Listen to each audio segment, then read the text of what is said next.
Okay, well, welcome back, everyone. We'll resume agenda item 8, the budget report, and we'll go to Councillor Bundy first.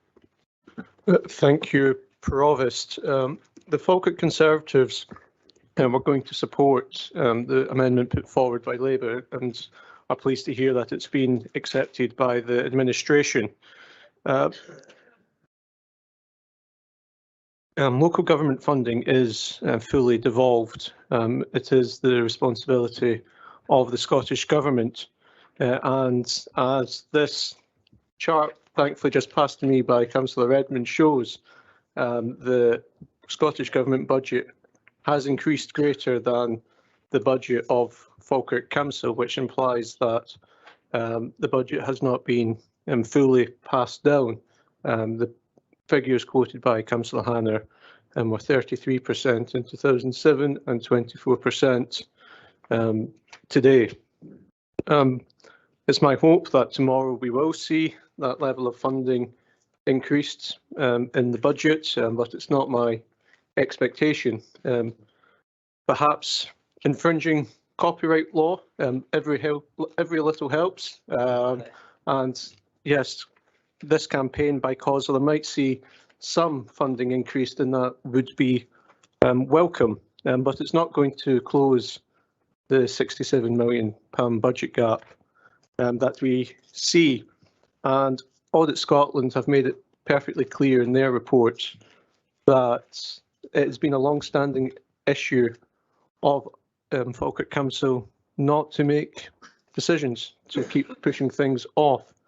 That's not only limited to the previous administration, but it extends to administrations before that. This has been a long-standing issue, and when we face a budget gap of £67 million, it means very difficult decisions that we don't want to make will have to be made, and it requires pragmatism from everyone, maybe pushing some things that we hold dearly aside and working for the best outcome for our communities. That's what the Falkirk Conservatives will be doing as we start the budget process. Thank you. Okay. Thank you, Councillor Bundy. We'll now go to Councillor Steinbach. Thank you, Provost, and I will be putting a question forward, but again, I'd like to echo the sentiment. I'm glad that we seem to have unanimous support for the Labour amendment put forward by Councillor Hanna to support the COSLA Save Our Services campaign. I think quite rightly we do need to accept the seriousness of the situation as been illustrated by others. Don't need to go into too much depth on that. And I'm glad to see the STUC setting forward a fairer tax plan which could be exacted by the Scottish Government and Scottish Parliament, which could raise the Government an extra £3.3 billion. I'm happy to link that to other councils afterwards. So my question is on 4.1.6 of the report, budget priorities, in which, 2 seconds, let me just get it up. It is stated that in light and above, the Council should be extremely cautious about agreeing to any new financial commitments unless clearly aligned to Council priorities. Now, my question would be, it might be to the Finance Director, Mrs Templeman, or it might be to any of the other directors. How are we making sure that we are having a data-driven approach to especially income-generating aspects of the Council? So if these do come forward for savings, then we're not potentially decreasing the amount the service is taking up and inadvertently actually causing less revenue to come into the Council. Thank you. Okay, who would like to pick that up? Ms Templeman? Thank you, Provost, and thank you, Councillor Steinbach. I mean, I think any we have quite a rigorous process, I would say, in terms of asking services to identify savings, which they have been doing for a number of months now, identifying all the impact of those savings. So that includes not only where there's income generation issues, also potentially where there may need to be some investment to recognise a saving, or for example where there may need to be resource from other areas of the council. For example, where a service might need some programme management office resource to help support them to recognise the saving. So we have had a lot of back and forward with services in terms of some of the options that they're coming up with. The director of TC&C, Karen, and myself have went out and met with all the SMTs at the various services to go through their savings options, and we've been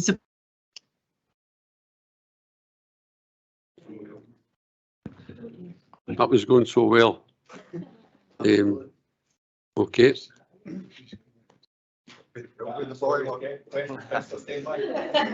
Aye. apologies. Okay. It's apologies. So obviously we go through a much we also go through a sort of even more rigorous project process. So in terms of income generation, I think that's an area that we're very careful about. We need to really understand the impact that anything we're doing is going to have on our income generation. And also I think we're open as a council to looking at areas, for example, spend to save, where we may do some investment and that would generate more income. So we have asked services to consider all of these options when they're going through their reviews. Yeah, Councillor Steinbank. Thank you, Amanda. That's me, Provost. Thank you. Councillor Redmond. Thanks. Just going on, the reason we put this amendment forward is because Falkirk is facing a financial crisis with a budget gap of 67 million. This is nearly 20% of the council's annual budget, meaning that if we don't receive any additional funding, we'll have to be cutting council services by about 1/5.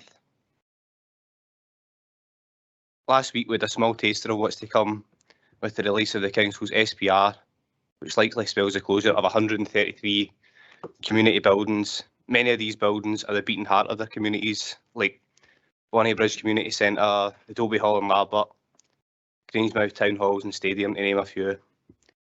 Yet the SPR's horrific cuts only provide £3.2 million worth of savings, not even 5% of the 67 million that we need to make. So we've still got 60 or 62 million pounds worth of cuts to come. Where is this going to come from?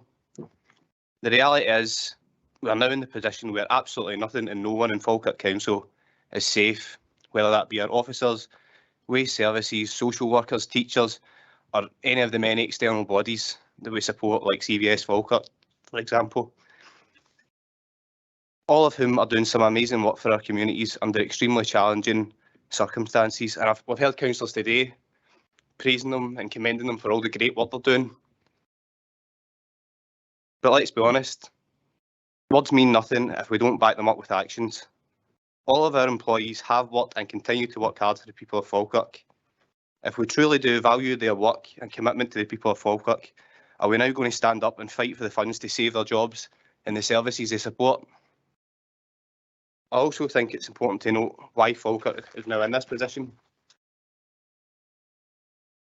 Because it doesn't have to be like this.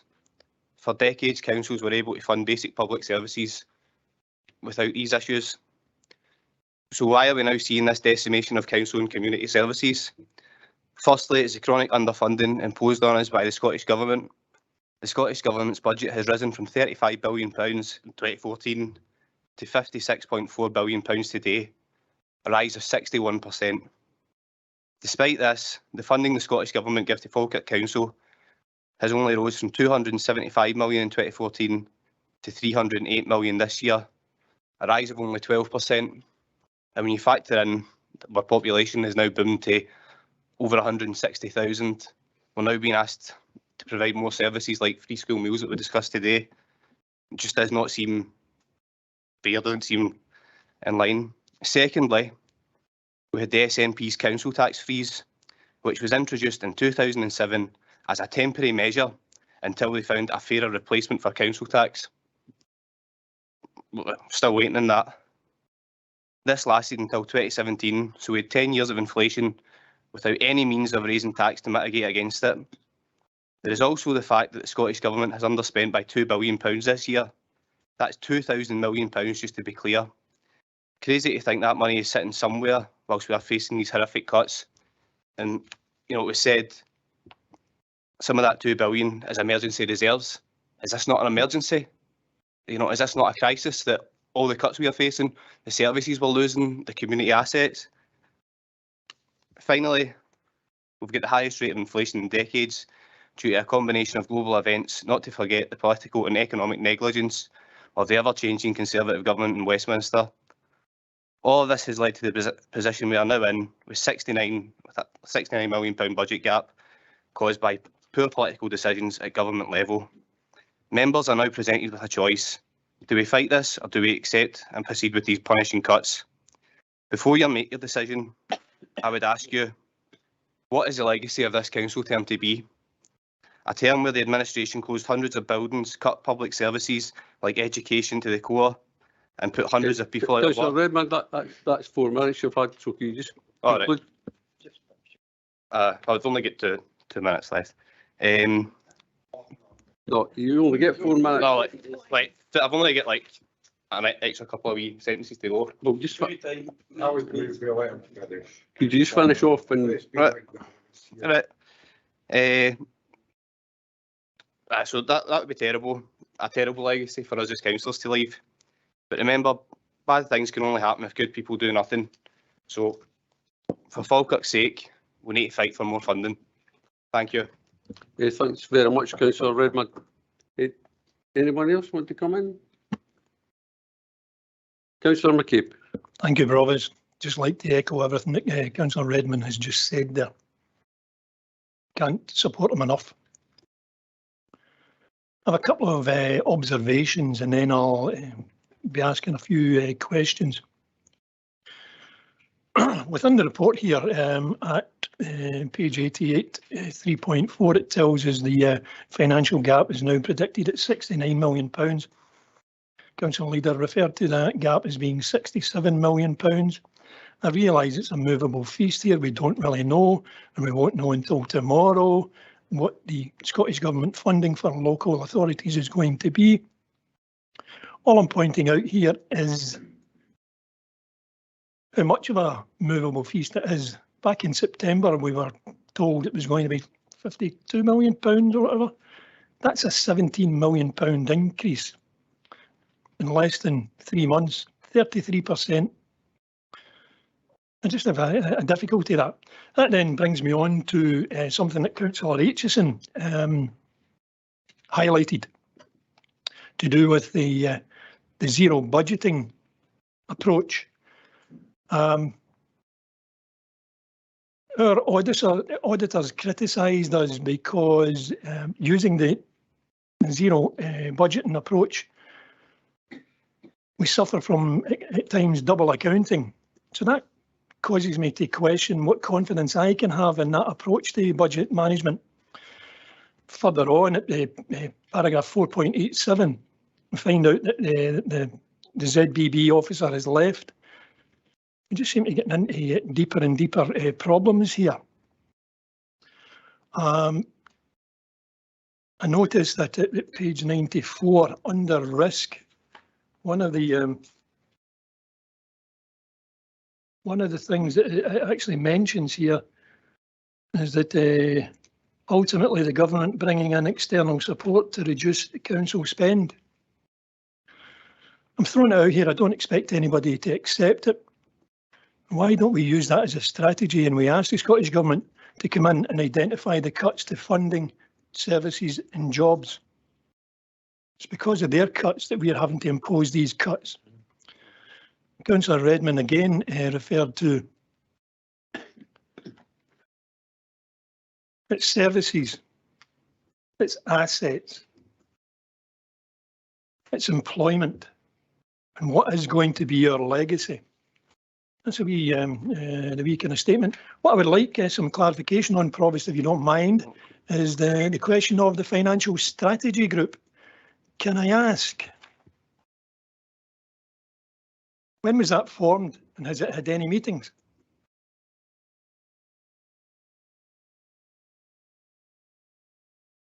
Ms Templeman. Yeah, thank you, Convener. Thank you, Councillor McCabe.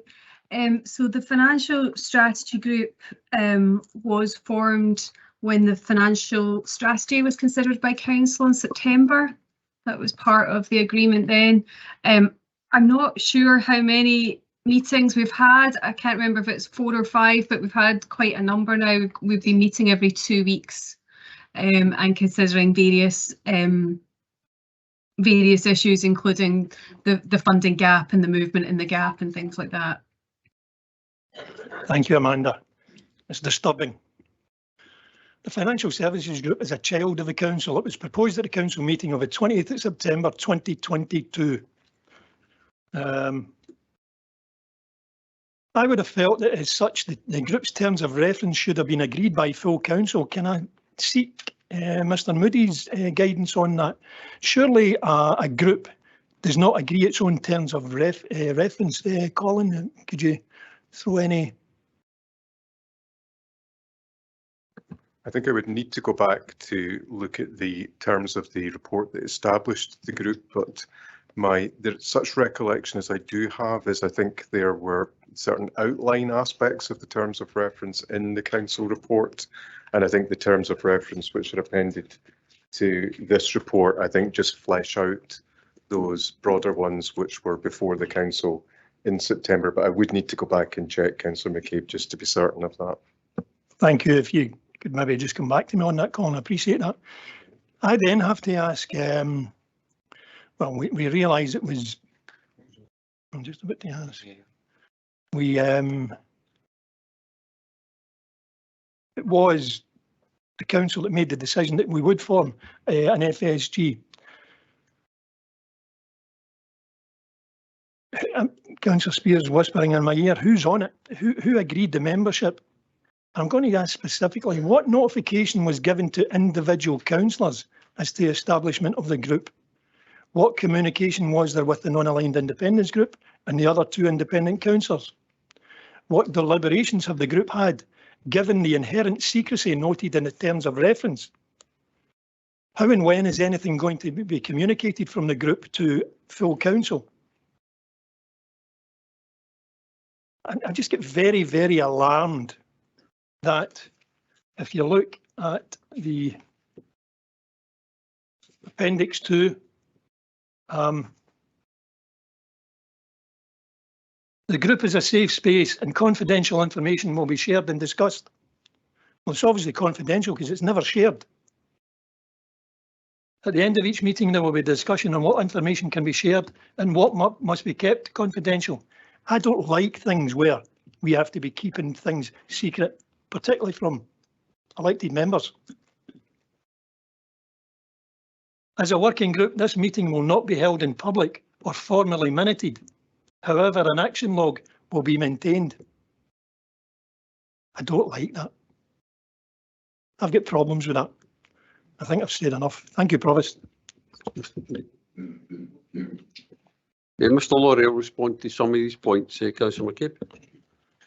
Yeah, thank you, Provost. So the report that came in September set out that this would involve the main political groups. That's in line with the standing orders. The main political groups are those that have at least 10%, I think, of those of the representation of the council.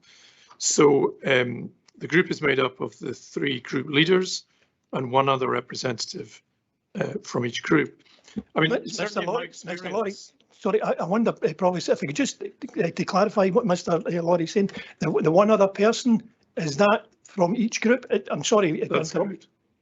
So we have the 3 group leaders and a deputy. Rather, it's not just a single. We have the 3 group leaders. Sorry, through you, Provost. We have the 3 group leaders and 1 other member of each of the main. Each of them. Thank you. Yeah. So certainly in my experience, in any council I've worked for over the years, there has been a mechanism whereby informal conversations can take place between the political groups in terms of the challenges faced in relation to the budget. So historically in this council, there was a budget working group. We now have this financial strategy group, and the reasons for having this group were set out in the report in September. And what I would say is that whilst these discussions are confidential and appropriately so, the results of these discussions will then culminate in the reports that come forward to the council that relate to the financial strategy and delivering on the budget gap.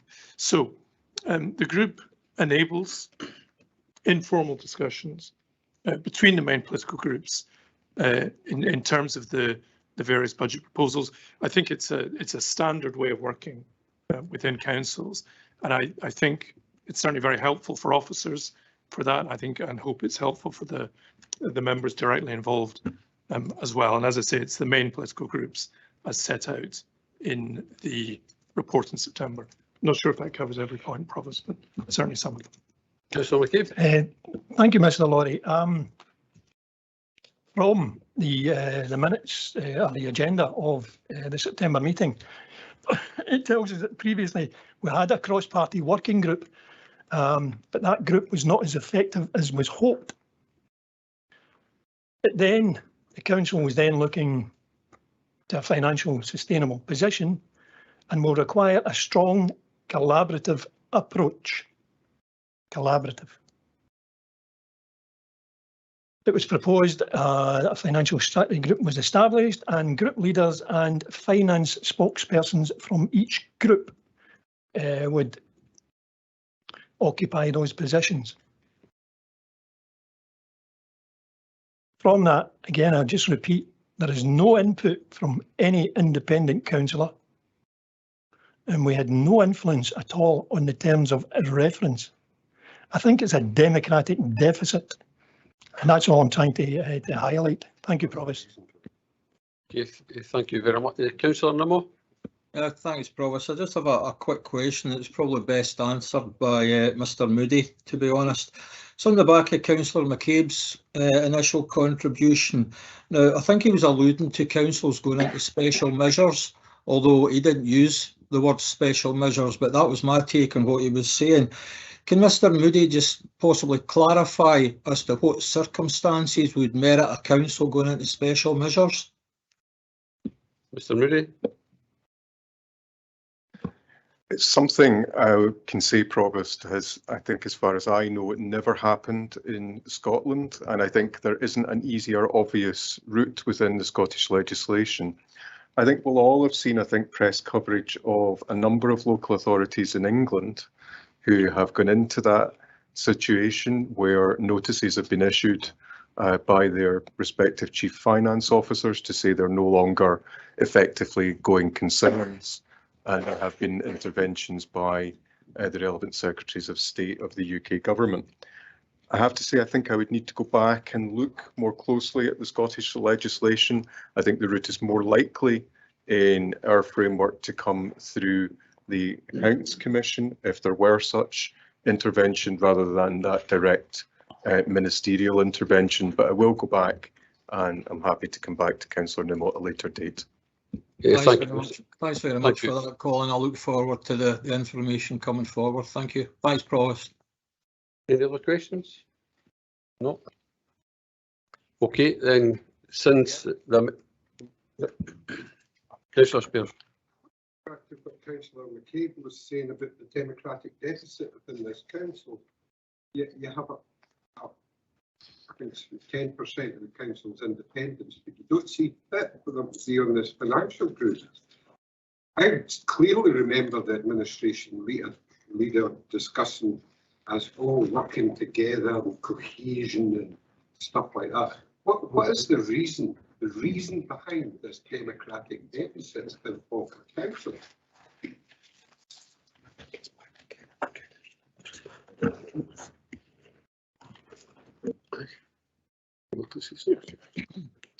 Mr. Lorry will speak to that. Thank you, Provost. I suppose all I'd say is that this was a democratic decision taken by the council at its meeting in September in terms of the what was proposed for the financial strategy group, and since that decision was made, it's been taken forward in the light of that by officers. Well, I think the public might view that slightly differently. Because I've got the majority, I'll have all the say. How is that a cohesive, inclusive council? Okay, point well made. So, any other questions? No. Okay, so can we agree that Provost, can I just seek a wee bit of clarification you've on been that? in already, Councillor McCabe? But it's following on from the democratic deficit Councillor Spears alluded to. Do we intend doing anything about this, or are we just to accept it? That's my only question, Provost. Thank you. You will maybe take that with officers later on, Councillor McCabe. Councillor Meikle-John, if you want to sum up. Okay, I'll keep this as brief as I can, Provost, but I just want to respond to some of the points. In relation to local government share of the budget, I would just point out that there were changes to the responsibilities of local government, which meant that they were no longer responsible for police and fire, and as a result the budget was adjusted accordingly. Similarly, the 24% does not include the ring fence funding. The 2 billion, well, Jack, I did answer that earlier, and the 2 billion is not available to be spent on public services in that respect, and it's up for the Scottish Parliament around the reserves, just as it's up to Falkirk Council about our reserves, and I firmly believe that if those reserves were available, then local government would have been given a shout in relation to that. Council tax freeze, it was fully funded. It was fully funded over that period of time, and as a result, we had a 3% increase. At that time, I did not hear the Labour Party members looking to raise it beyond that 3%, but they were quite happy to take the additional funding, and look forward to perhaps some alternative proposals coming forward from Labour group in relation to Falkirk Council's budget, because realistically, if we're going to wait on the Scottish Government resolving our budget issues, then we're trying to get blood out of stone in that respect, because they have a finite budget as well, and we do have to go back to where the particular issue lies in the lack of fair funding from Westminster. ZBB, we were always told at the point of bringing in ZB, it was going to be very labour intensive, and there was a huge amount of training that had to be given in order to do that. It has not turned out to be as effective as we anticipated. It is a tool, and it's a tool that we should look to use, similarly as is the target operating model, but neither of them are going to be the saviour of our budget and come up with 67 million, because there has been a change, and I apologise for that. I know that the papers were written at one point, and it's moved on. Just to highlight, going back to where some of the historical issues lie, if we look at the Audit Commission reports of 2015, it clearly says that Falkirk Council has been slow in grasping the nettle of major changes ahead of, according to Scotland's local government watchdog. And that was in August of that year, and at that time they had to be looking for £46 million worth of savings over 3 years. That then jumped the following year to 61, and the comment from the Commission said Falkirk urgently needs to identify its key priorities, supported by a more robust approach to financial planning and improvement, showing how substantial change can be achieved.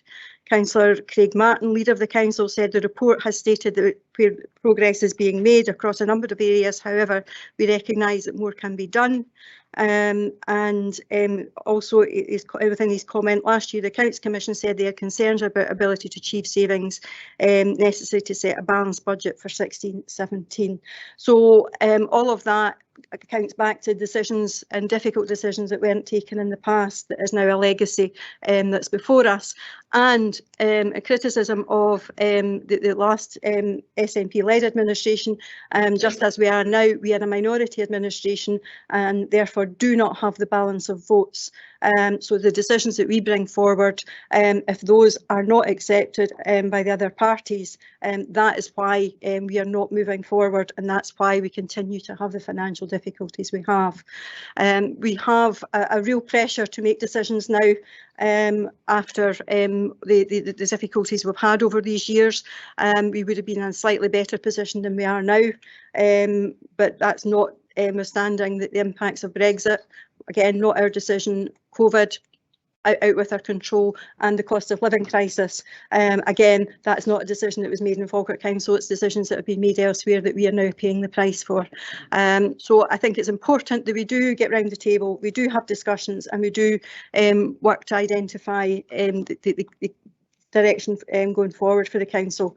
As I said in my initial remarks, that if we don't get that financial sustainability and have a plan to be able to meet our obligations in the coming years, we will not have investment to be able to invest in our communities, to be able to invest in improving the buildings. Actually just hit your phone.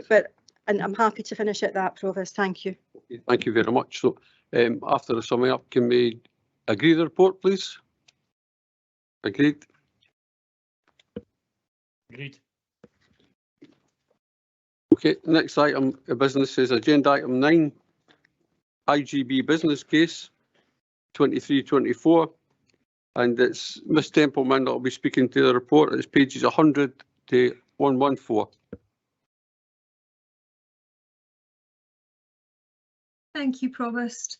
I'll just say one or two words. I'm sure my colleague Patricia Cassidy will want to come in and speak to the report itself.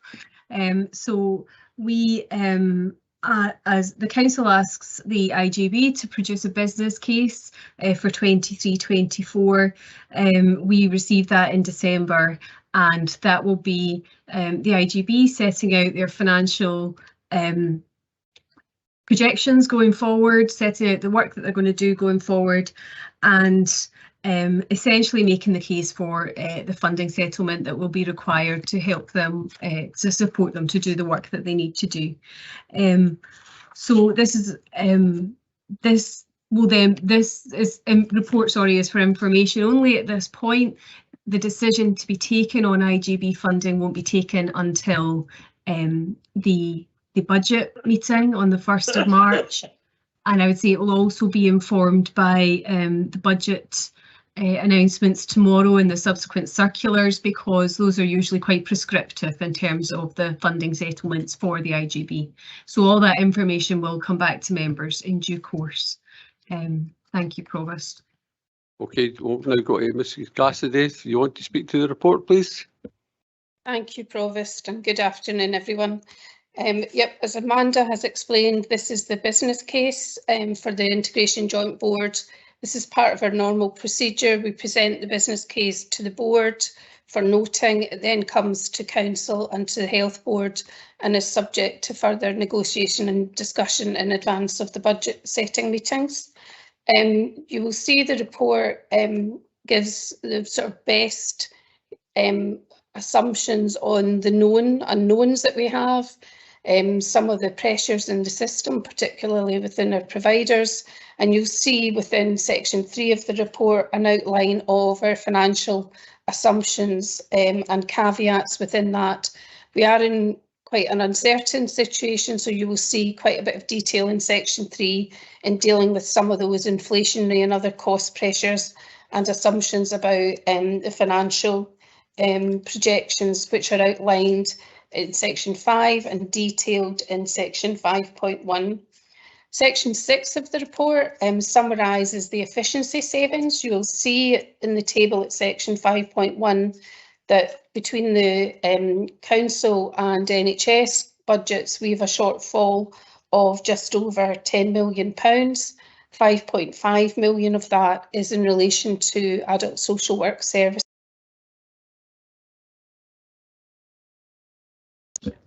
I think you've put yourself on mute there, Patricia. Oh, apologies.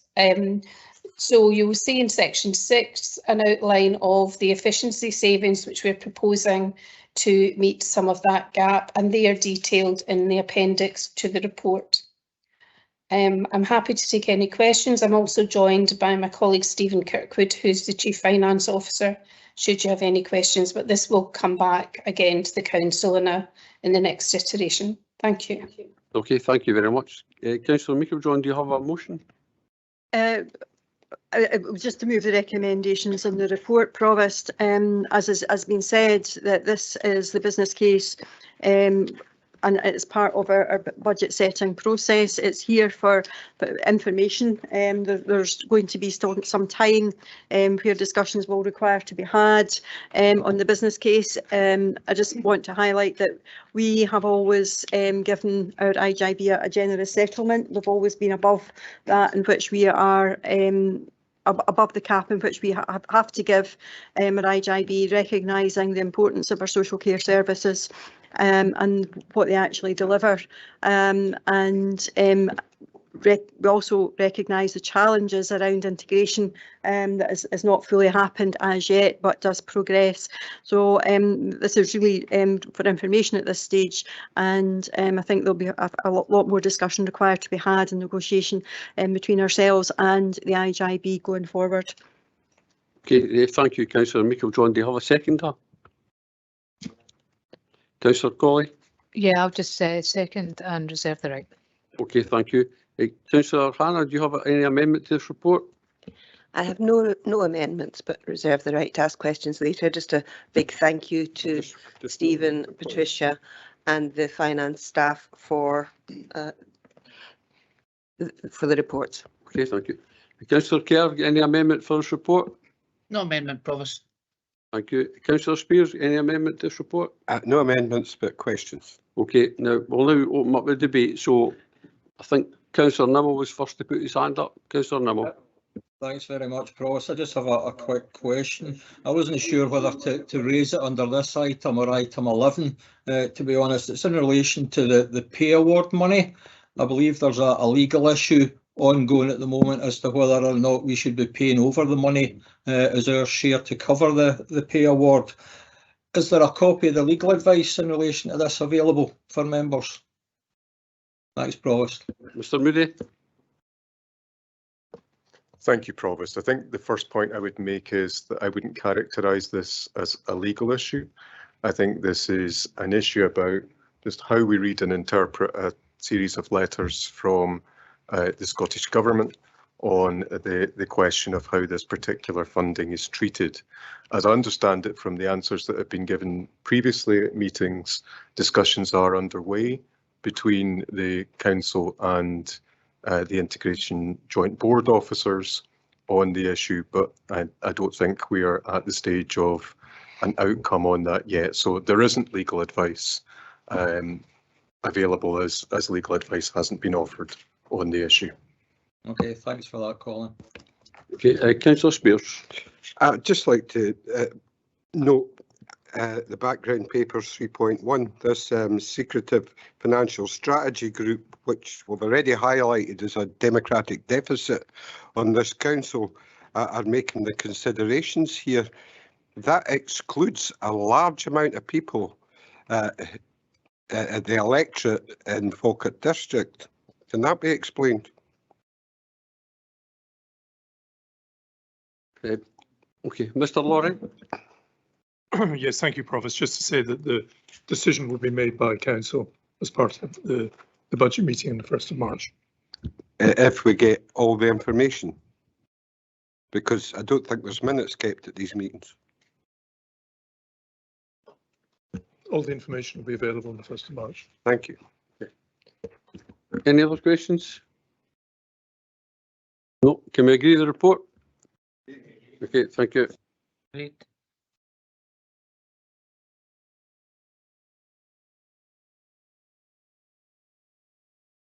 Next item of business, agenda item 10, annual report of the Chief Social Work Officer for 21-22, and it's pages 115 to 185. So Sarah Lacey speaking to this report. Thank you, Provost. So the Chief Social Work Officer annual report that's been presented to Council today is a requirement by Scottish Government, and it provides an overview of how the statutory responsibilities have been fulfilled by the Chief Social Work Officer during the period 2021 to 2022 following the financial year. The recommendations are set out at section 2 of the cover report, and the annual report is attached within Appendix 1. A template is issued to support the production of this report, and that allows for analysis to be undertaken of all 32 Chief Social Work Officer annual reports and for an overview report to be published, and that will be published at some point next year. I'm really expecting that within that overview report there'll be commonality of themes emerging across the country, and those will reflect our local challenges, and that will be as a result of the increasing demand due to the cost of living crisis and the legacy of the pandemic, and the decline in capacity due to recruitment and retention pressures. So section 1 of the annual report outlines the role of the Chief Social Work Officer in more detail, and it provides an overview of how the Chief Social Work Officer supports the governance of social work and social care activity via a number of formal committees and groups. So you'll see within there mention of Public Protection Chief Officers Group, MAPA Strategic Oversight Group, Adult Protection Committee, Child Protection Committee, Care Home Assurance Group, Clinical and Care Governance Committee, just to name a few. The performance summary of services can be found at section 2 of this annual report, and those the performance summary principally focuses on the areas which relate directly to the statutory responsibilities of the Chief Social Work Officer, but I have included some other areas of performance, and that's really just about providing information on service activities such as self-directed support, carer support and carer satisfaction. This year's Duty of Candour report is published at para 2.13, and that satisfies the requirement to do so. And it reflects this year a nil return from the council, but within that the report you will see that I've summarised the work that we do to make sure that staff are well aware of their responsibilities.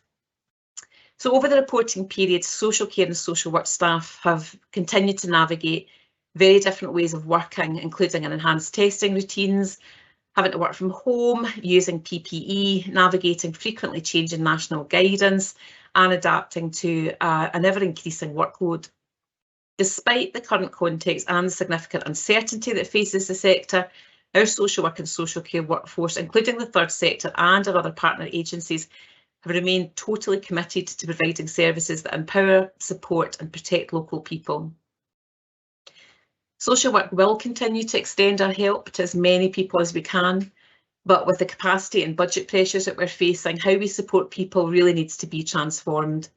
And section 3 of the annual report highlights just some of the areas that we are doing exactly that, and how we're working alongside our service users to be sustainable and to be fit for the future.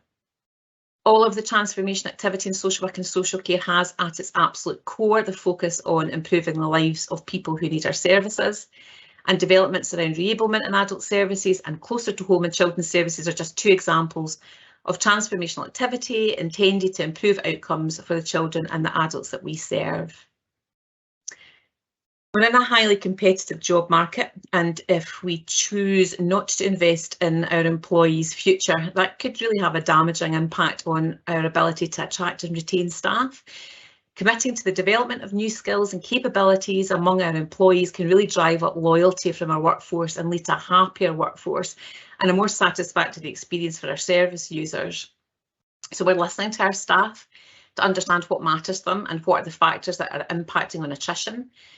We really must ensure that we're competitive with our neighbouring local authorities and partnership, and this has led to considerable activity this year in relation to our terms and conditions. Section 4 of the annual report illustrates considerable investment in our workforce, and credit must be given to our workforce development team who supports this activity and constantly scans the horizon to make sure that we are focusing on all of the right areas. Our long-term vision is that social care offers a rewarding career with opportunities to develop and progress, where staff have the right skills and training to deliver high quality care, and where their well-being is prioritised. Finding ways to help employees develop those new skills and capabilities ultimately drives employee satisfaction and ensures that we've got a well-rounded workforce. Within the introduction to my annual report, I give sincere thanks to our social care and social work workforce who continue to go above and beyond to care, support and engage and protect the children and adults and families across Falkirk. I refer Council back to recommendations set out at section 2. I'm joined today by Martin Tom, Head of Integration in the Health and Social Care Partnership, and we're happy to take any questions, Provost. Thank you. Okay, thank you very much. We'll now go to Councillor Meiklejohn. Do you have a motion, Councillor Meiklejohn? I'm going to defer to my portfolio holder, Councillor Colley. Councillor Colley. In accepting the report, again, I don't intend to say much on this, as I know colleagues across the council will have questions and will want to acknowledge their support. This is another excellent and informative Chief Social Work Officer's report.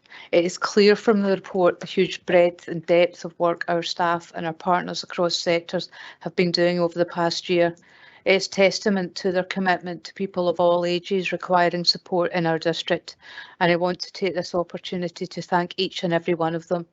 Throughout the pandemic, they have, as they have always done, stood shoulder to shoulder with children, young people, adults and family, trying to provide the support they need in very trying times.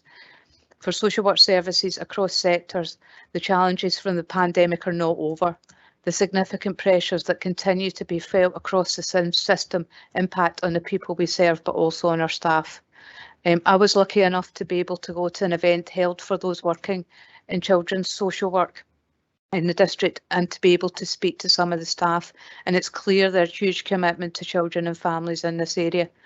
As IGB Vice Chair, I hear and see often the similar huge commitment of staff to adults. Across the piece, there are a few words we can say that can adequately recognise and pay tribute to this commitment. I hope, speaking for us all, by saying we see what you do, we appreciate all your work and commitment, and simply thank you. Finally, I'm happy to accept the Conservative amendment. Whilst there is SSSC accreditation for social care workers and there is ongoing work through the development of the National Care Service and locally to address the challenges of recruitment and retention, including career progression, it does no harm for this council to make its voice heard in ensuring that what will be available will be a clear process for accreditation and career progression for our workforce, and support the report.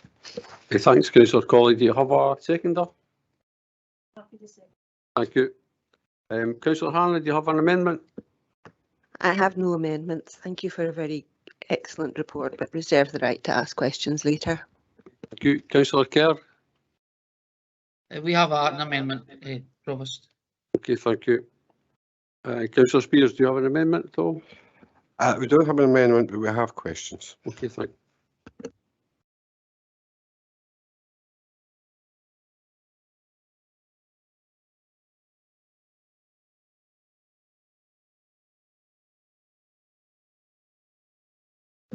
So as the Conservative amendment's been accepted by the administration, I wonder if Councillor Meiklejohn wants to say something about that at all?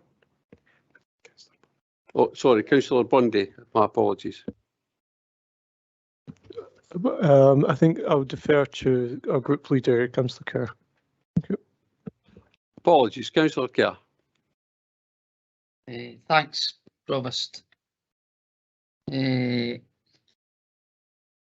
really appreciate the work and the commitment of our care staff and the social work staff,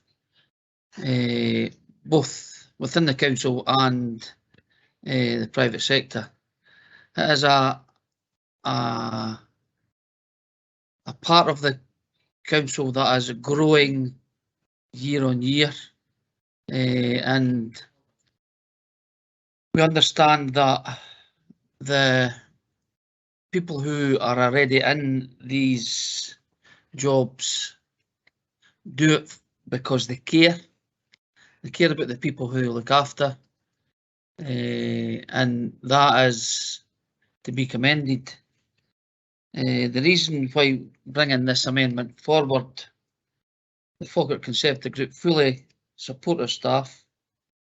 I have in the past had family members who have worked both with Falkirk Council and in the private sector. Unfortunately, all have left as the pay that they received for the work they had done they didn't feel matched the work they had done. And as I've said previously, people who carry these duties out carry it out with sincere commitment. So our amendment has already been put out to the rest of the groups and the NIG group. The council acknowledges the commitment, skills and experience of social work staff and continuing to deliver services in challenging circumstances, and calls on the Scottish Government to introduce a clear process for accreditation for social workers to attract more people into this field by presenting a clear path for career progression. If the department goes on the same road as it has done in the last 5-10 years, we will ultimately struggle to get staff in the future to cope with the amount of people who require our support. So it's no, and I'm glad that the administration accepted our amendment. We didn't think it was a big thing to add. We only want to acknowledge that for people to come into this career, that we support them as in accreditation and financially. So submit the amendment, Provost. Okay, thank you very much, Councillor Kerr. We'll now open it up for discussion, and I think Councillor Spears was first in. Thank you. I draw your attention to page 118, 5.2, and I'll read it to you. The landscape of all public services will continue to change over the coming years, and social work will be required to adapt to meet the growing demands associated with protecting and caring for those most vulnerable and at risk in our community. Now, I'm a bit ex-army myself, and we always have a plan A and we try to look to the future. As more and more of the middle income people slip into poverty, do we have any future plans for the large increase in the vulnerable in our society, especially in Falkirk Council area? Okay, who wants to take, you take that, Sarah? Yes, happy to take that, Provost. And thank you for the question, Councillor Spears. Within section 3 of the report, we extend into the places where we are transforming our services. So there's transformation happening across adult services, justice service and children family service. And that's all about being responsive to what's happening within the legislative and the policy landscape, and also in terms of the demands, the challenges and the needs of our communities. So we're working really closely together and with our partners, partner agencies, third sector. You obviously spent time earlier with the Tackling Poverty report, which very much underpins the kind of direction of travel that we're doing to recognise what those needs are from our communities. But I think the social work and social care over decades has been known to be really responsive to what people need. They are our driver, they are our reason for being here, and we're very committed. So we stay abreast of what's happening both locally and nationally, and our plans are constantly updated to give due regard to what we need to do differently to meet those needs. Thank you. Thank you. Councillor Spears? You use the word, you stay abreast. I think it's quite clear to everybody, especially as people, there's more and more people in the national minimum wage, being one myself. You've got to identify that this problem is going to get dramatically worse. And what I'm asking is there a contingency plans for what's further down the line? I'm aware of what we have in progress at the moment, but we need to have some form of contingency in place for what's coming. Sarah, I think what Councillor Spears is asking, is there a plan B in the event of more and more people becoming vulnerable? Provost, our our plans are acknowledging the fact that we are in a place of increasing demand. We're currently flexing and responding to, within children and families, what we know to be a 20% increase in demand. So what all of our services are working on, and we are only able to work on the here and the now with a sense of what we expect to see coming in the future, you know, and within that, our plans, for example, Closer to Home is moving into its third phase, which is a forward-looking strategy. So it doesn't just look at the here and the now. So the next iteration of Closer to Home, which will have 2 to 3 years of duration, will be taken into consideration what our Falkirk children, young people and families will be responding to. And the Health and Social Care Partnership, in terms of their strategic plan, is very forward-looking also. Thank you. It always concerns me when a plan is always just reactive to the situation instead of being forward-thinking and seeing what's further down the line. But I wish you all the very best in your endeavours on this one. Thanks, Councillor Spears. We'll go to Councillor Aitchison, then Councillor Hara. Thanks, Provost. I think one point and one question. I have to say I'm not actually sure what the amendment brings. We already have, as Councillor Colley said, we already have the SSSC in place for accreditation for social care staff and things like that. And then to say to attract more people in the field by presenting a clear path for career progression.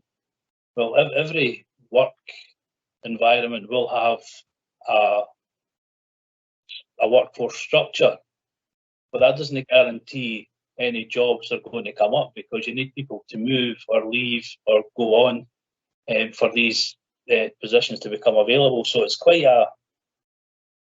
I think it's just words on paper. It doesn't actually really say anything, to be honest, the amendment. But the question for Sarah, Sarah, can you tell us how your current staffing levels are, what levels they're at compared to what the capacity should be, what impact that's having on how you can deliver your services and your workforce as a whole, and how what's being addressed what plans you have to address that. And I will add on top of that, I know that yourself and your whole team are doing an absolutely excellent job over the last few years in very, very difficult and trying times. So I think on behalf of the Labour group, just thanks to all your team for the work that you're doing. Thank you. Thank you, Councillor Aitchison. Sarah? You say Sarah, I say Sarah. Everybody say Sarah. Thank you, Provost. So and thank you, Councillor Aitchison, for picking up on a really critical point, of which I think this year's report has significant focus in terms of the challenges around recruitment and retention. And there are recruitment and retention issues for the social care, social workforce and occupational therapy workforce. And we're not alone within all of that, but in terms of the critical nature of the work that is undertaken by those particular groups, we are recognising across the Council and the Health and Social Care Partnership just the need to pay very specific attention to this. At this point in time, the vacancy rate for across adult social work, adult services, so including occupational therapists and senior workers, etc., is around 24%. In children's, we were sitting at around 35%. And justice seems to be in a much better position, but justice has been impacted slightly slower than those other service areas. So it's currently around 7%, but we're expecting that if we didn't take action, that particular position would worsen.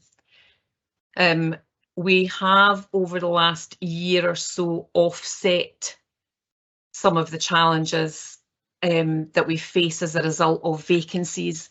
What I've given Council today, Provost, there as part of this answer is the vacancy rate as it stands in terms of people who have left, so it relates to attrition.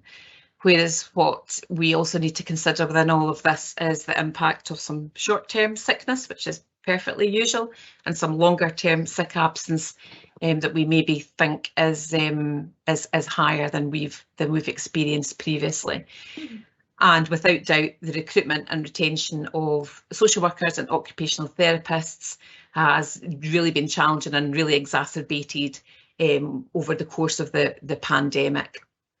So to mitigate the risks that we have, and as much as we are continuing to have recruitment campaigns to bring absolutely our best offer to social workers, occupational therapists and care staff who want to join Falkirk, we are in a really, really challenging place in terms of the competition is high. So it's not just a Falkirk issue. Recruitment and retention of the care groups that we've talked about is a national issue. It's actually an international issue.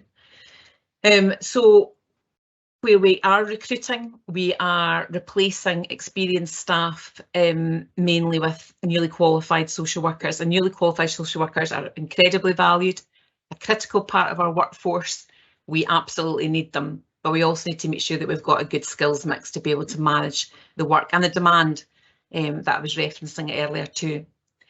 So we have, and we're actually just in the very, very, very early stages of a consultation period with our staff, and we are proposing a new strategy, particularly around occupational therapists and registered social workers.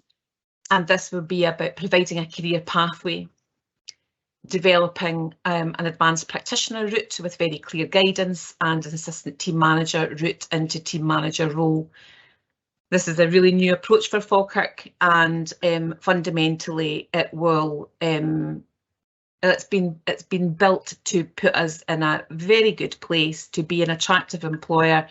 It recognises some of the issues that we do have in relation to what we are currently paying. Our entry level pay is benchmarked as being reasonable, but our higher level, more experienced pay, we are benchmarked very low up against our competitor authorities, and we absolutely needed to pay attention to that, because that's where we're losing staff. Even when they don't want to leave, they're leaving because they have to, because they're impacted by the cost of living crisis just as much as our families are. Thank you, Sarah. Councillor Aitchison, is that you okay with the answer? Yeah, absolutely. Thank you very much. Cheers. Okay, thank you. Councillor Hannah? Thank you, Provost. And to some extent you've covered, or you touched on what I was going to ask about, Sarah. But I think I'd like you to say a little more about the reasons that we are in this situation. I do understand that this is a problem across the whole of Scotland and across the whole of the UK, recruitment of social care staff and social workers. So my question is, I suppose, both to yourself and to Martin. How much are we able to do? Because clearly there are issues about, a big thing post-COVID is the lack of feeling appreciated, particularly among social care staff. And I think that it's really important that we try as far as we can to address those issues. And I wonder if you could say a little more about that. But there's also the issues of levels of pay, which you've touched on, and terms and conditions of service, including hours and so on. And I wonder if both yourself and Martin could say a little about what we are able to do to improve on that, and if there are other things that we should be addressing with other organisations outside of the council. Okay, Sarah? Thank you, Provost. I'll start and pick up on some of Councillor Anna's question and then hand over to Martin. The importance of valuing our workforce, particularly with the last 3 years that they have endured, is absolutely key. We are speaking to our workforce and we are listening to our workforce, and we're doing that in as active a way as possible. Councillor Colley mentioned an event that took place last week, and the focus of that event for Justice and Children and Families social work staff was about connectedness. It was the title of the day, and it was the focus of the time that we spent together, and the feedback has been incredibly positive. The Chief Social Work Officer annual report talks about just how differently we've had to work in the last few years. So social work and social care is a discrete service. We undertake our work in discrete ways, and that's because we seek to protect the human rights and the confidentiality of the people that we work alongside. But that also leads to quite often people not really fully understanding what we do and how we do it, and maybe how that impacts. So nothing supports you better than your own team. Nothing supports you better than your own manager, your colleagues, and a sense of being part of something. So what we know is really important is visible leadership. We know that it's more than just sending out emails with a thank you on it. It's about getting in front of people, and it's about acknowledging with them that we are aware of the complexity of the work that they're doing, and that we're in this together, and we're seeking their views and their ideas about how we shape, how we go forward.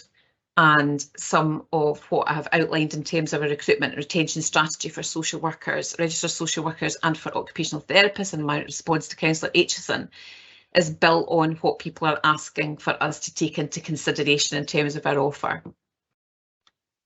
So for Falkirk to be attractive in terms of the fact that this is a national issue, we really do need to take into account pay. People obviously pay isn't everything, but pay is a substantial part of it, especially when you're not paying enough. And we were able to recognise that we were losing experience because we absolutely were able to undertake the work on the data and put a very clear business case forward. And we've been really well supported. I think it is really worth pointing out that Falkirk for me is incredibly unique in the way that we work together. So Children's Social Work and Justice don't sit within the Health and Social Care Partnership, don't sit within the governance of the IJB, but we see social work and social care in the round. We see it as, we understand the lifespan of individuals and families, and we've worked really cohesively, and the Health and Social Care Partnership have really significantly supported just the possibility of the new model that we've put together, and we're currently out consultant staff on. So we are doing everything that we can to build an offer that we can then go loudly and proudly out into the public and show what Falkirk can offer should you choose to come here. You can come here, you can stay, you can develop, you can become a manager. We might lose you further down the line, but your experience with us will make sense, and your terms and conditions will be good. And just to conclude, Provost, before I hand over to Martin, would be around what we know staff are looking for is flexibility. They're looking for flexibility. They're looking to be able to work in flexible ways, and that should be something that we are able to offer. But we need to be in a better position with our staffing and reduce the vacancies to be able to offer the kind of full package around flexibility that we want to. So that's definitely something that we're watching and keen to make sure that we're offering just as well as other areas are too. Thank you. Okay, thank you very much, Sarah. Over to Martin to follow that. Thank you, Provost. I think Sarah's probably touched on most of what I was going to say anyway, but I suppose just picking up some of Councillor Hannah's points, I think traditionally social care has seen, I suppose, an ageing workforce. When I came into Falkirk, I did a bit of analysis that kind of highlighted probably 60% of our care at home workforce were eligible to retire probably within a 10-year period. One of the things that I'm really aware of is social care has never been very good at really driving recruitment, and actually some of the changes that we've seen over the past year or so is a really proactive approach to recruiting staff in. We've tended to put, in the past, we tended to put adverts out in My Job Scotland, hope that people saw them, hope that they liked the pay and hope they applied for it. We did very little to talk around the opportunities that you can get from working in social care, around the career progression opportunities that actually are available in Falkirk. We expected people to apply for home care jobs without actually telling them that there were opportunities to develop that as a career. And so we missed out a whole range across, I guess, society of people that were looking to start careers, and actually it might have given them a step on the ladder to a career that actually they could have taken forward their whole lives. So we have actually begun to recruit in that way. We've done a number of drives where we've gone out to meet the public and actually talk about what does it mean to get a job in social care. It might be that you start as a home carer and your career trajectory, and you actually want to be a director of health and social care. There's absolutely no reason that actually we can't give people those career opportunities. And some of the work that Sarah's spoken about in terms of career progression for social workers is actually aimed at that, but we are in the process of broadening that out across our whole workforce so that somebody can come in a trainee position and actually progress throughout their career, being supported by Falkirk Council and the partnership and the social work service to get on in their careers and actually make a commitment to Falkirk as we commit to them. So hopefully that gives you a sense of some of the work that we're taking forward. But as Sarah highlighted, we are seeing the pressures at a national level.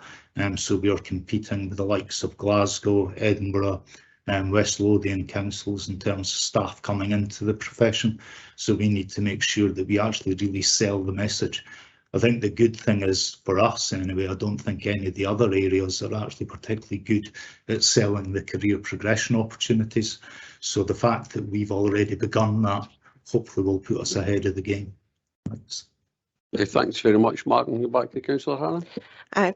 Thank you, both of you, for your inputs. I have actually seen some of your recruitment activities in schools, which I think is a really good and important way forward to take the 16 plus age group and try and get them thinking in terms of social care as a way forward. So thank you very much for your input. Thank you very much for the report. Councillor Nimmo. Yeah, thanks, Provost. I just have a quick comment and a question for Sarah as well. Now, just listening to what's already been said, there's obviously not a national pay structure for social workers or care staff, and I think that's a major part of the problem, to be honest. I think if we had something like that in place, then we wouldn't have to compete against other local authorities, and we'd be able to provide a clear pathway as far as progression and that's concerned for the people involved. With the ageing population, Sarah, and the call on the services that we're going to have to provide, bearing in mind there's a £64 million deficit in the next 4 years, how do you see this service, which is going to have to increase, how do you see this being provided? Sarah, would you like to comment on that?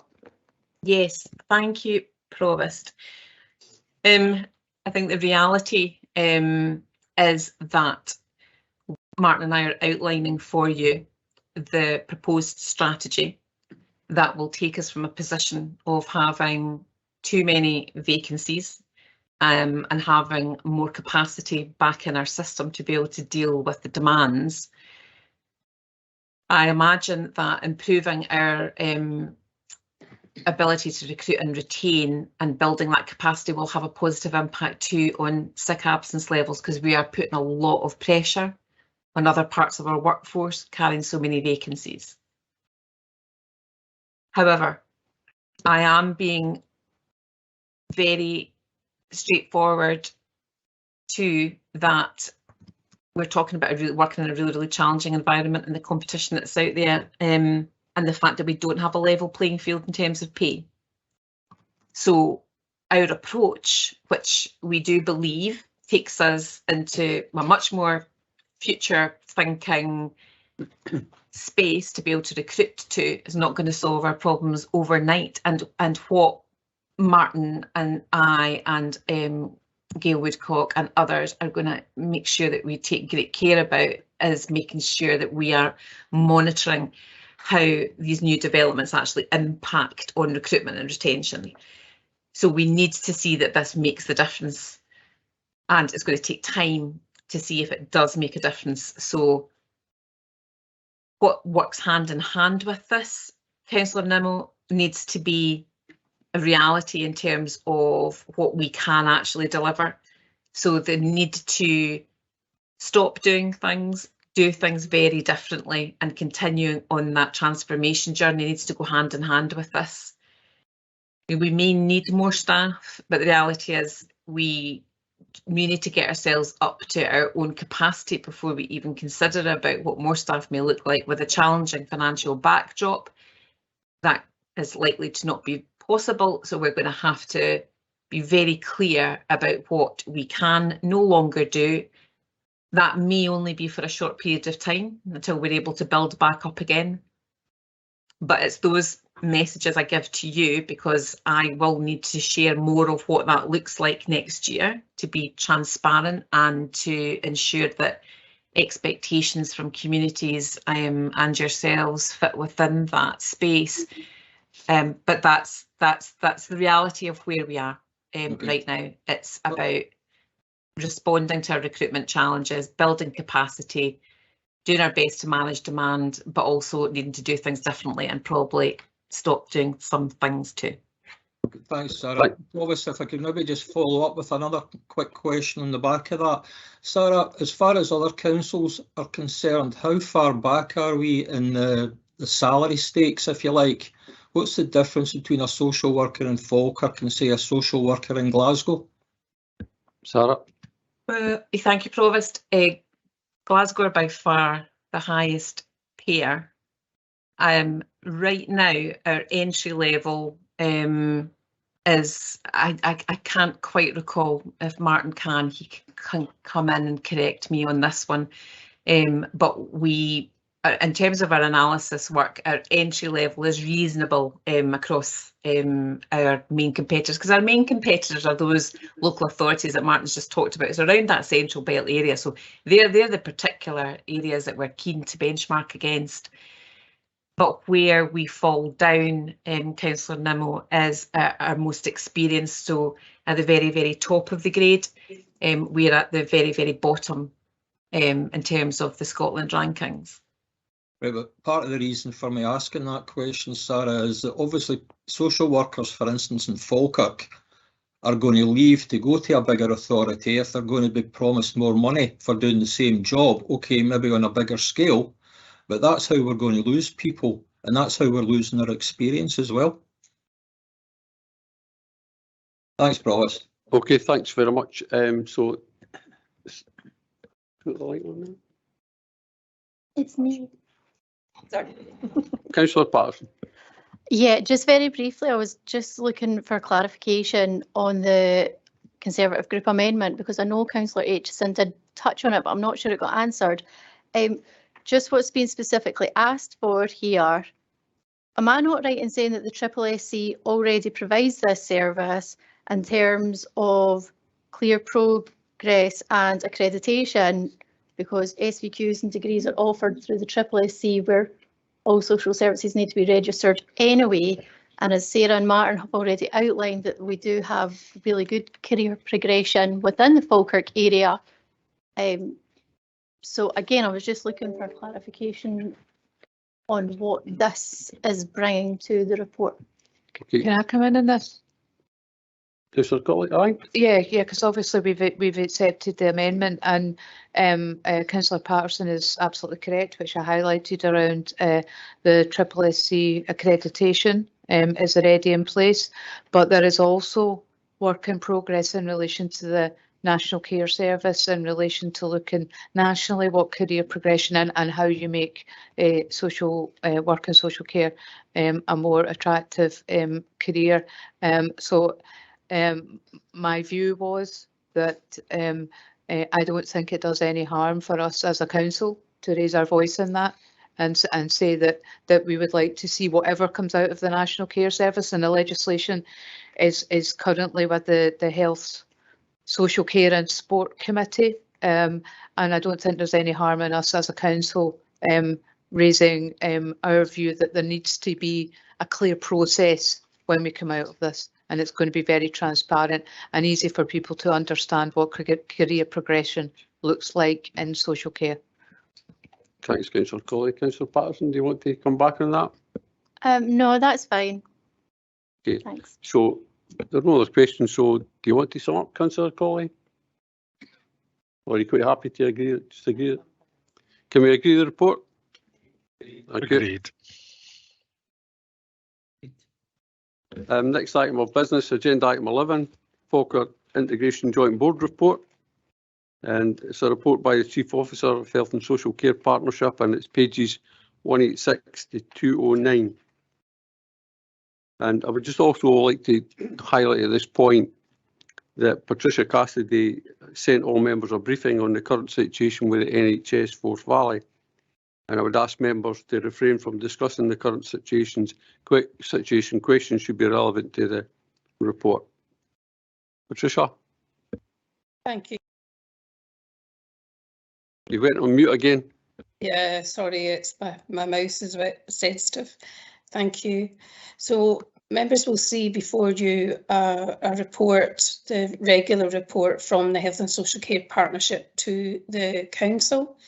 And the purpose is to provide you with an update over the recent work, also to outline for you the recent work that we've done in relation to the External Scrutiny Committee, and at section 1.3 you'll see an outline of all of the papers that were submitted as part of that consideration, including the annual audited accounts and also the annual performance report.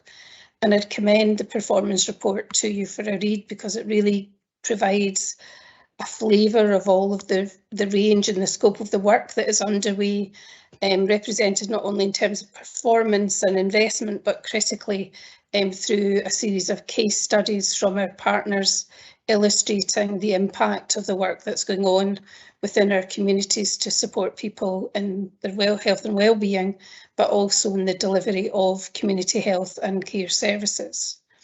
So there's a range of issues that are updated within the report, including the system's pressures as an outline at section 5.1 of the continuing pressures on the system, and some of this has already been rehearsed in the previous agenda item in relation to Sarah's social work, annual social work report.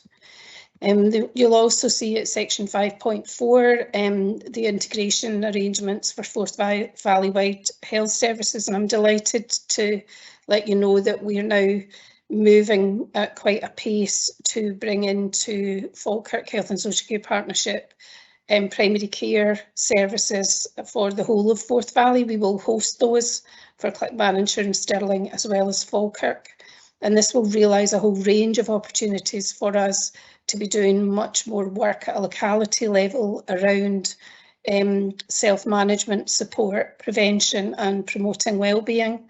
Alongside the link workers that we already fund, we will, and the community learning and development staff that are within the localities, as well as health improvement staff who will be coming over into the partnership early in the new year as well. So an exciting time for us to be making that progress at last, I will say. You'll also see, just building on Martin and Sarah's input earlier, you'll see an outline of the recent recruitment campaign, A Career That Cares, that we've run locally using social media, work going on in the schools and colleges, and drop-in sessions within each of the localities. And you can see how we've seen some early benefit from that, and we will continue those efforts as well. So that's at section 5.15. There's an update on our winter planning arrangements, also in section 5, a reminder of our priorities and some update on the areas of work there.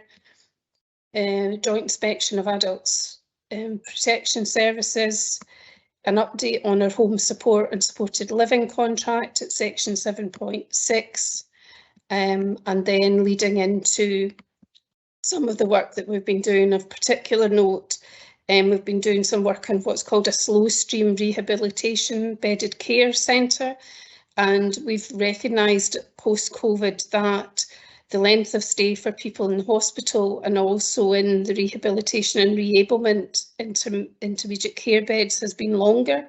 And actually we had a gap in the system for a fuller rehabilitation facility for people who need a bit of a slower rehab. And we've been out to consultation with the community, the stakeholders, carers, to look at converting Cunningham House and Grangemouth into such a facility. Now, we're not planning to move anyone out of Cunningham House. We will phase in this approach as space becomes available, but it will see us incorporating a fully equipped rehab gym, increasing the staffing model, including dedicated physiotherapy and occupational therapy staff alongside our social care staff. In addition to that, the IGB has agreed to replace the 16 to 20 beds that would be in Cunningham House through commissioning that through external care homes. So we won't see any drop in the available long-term care beds. This will be an additionality. And the funding for that will be coming out of the IGB funding and the saving around Falkirk Community Hospital closure. So for the first time, the council can see that transfer of the balance of care in the funding of these important community beds from that integrated health and care budget.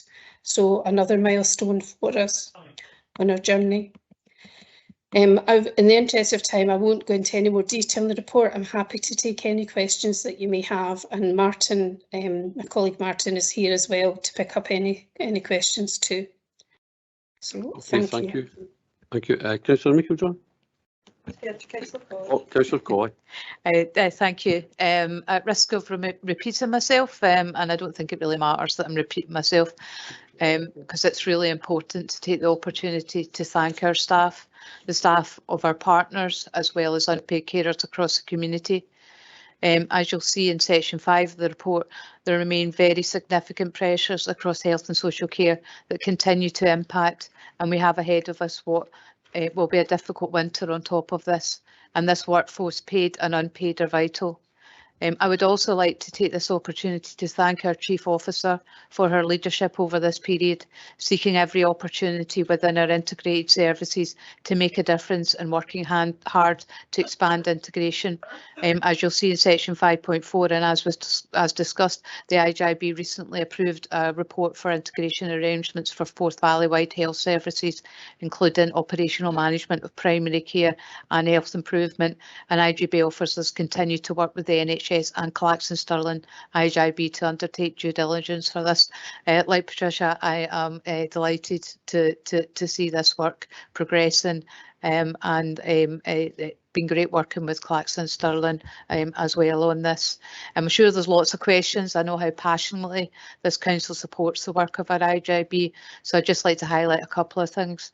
Patricia mentioned the recruitment challenge, and Sarah mentioned the recruitment challenges, so I was really pleased to see the launch of the new recruitment campaign, and it's good to see the increase in applications and jobs offers as a result, some green shoots, and I was very pleased to see the campaign pop up on my TV frequently recently, and so I'm looking forward to hearing more. Although some work has been delayed, I look forward to next year seeing the new model for day opportunities for older people, providing dedicated reablement and promoting social inclusion. We know that loneliness and social isolation is a significant issue for older people, and our communities can and do have a key role to play in ensuring that older people are able to access our communities. Finally, I was very pleased to see the approval of a slow stream rehabilitation.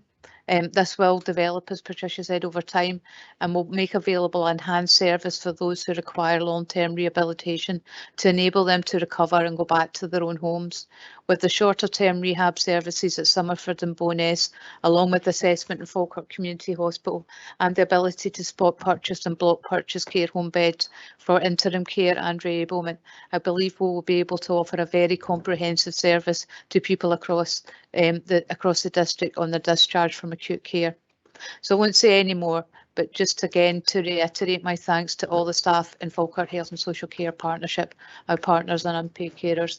I think it's just a note the report. So I just pass back to the Provost. Have you got a seconder for that? Provost, it's a noting report, so I don't think it really needs seconding, but I would just take the opportunity to concur with everything Fiona has said. Add my thanks particularly to the staff in the front line who, over a sustained period of time, have continued to deliver critical services to our most vulnerable citizens, and have continued to maintain a significant level of service at a time when there's been so much by way of illness pressures, and including mental health.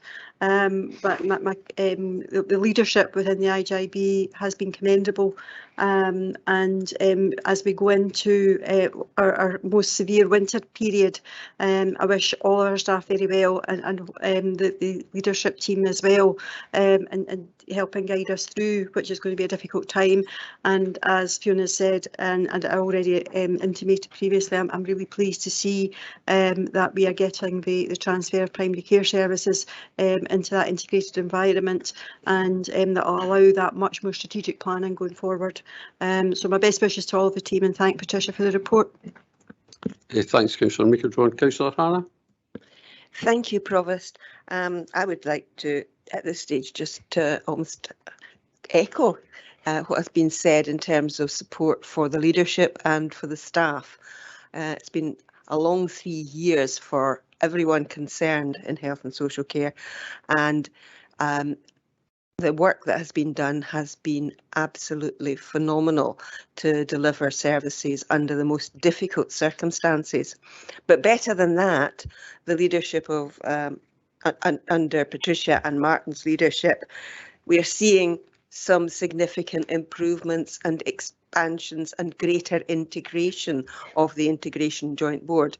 And to have achieved that over the recent times when it has been so very difficult, the improved integration and the reablement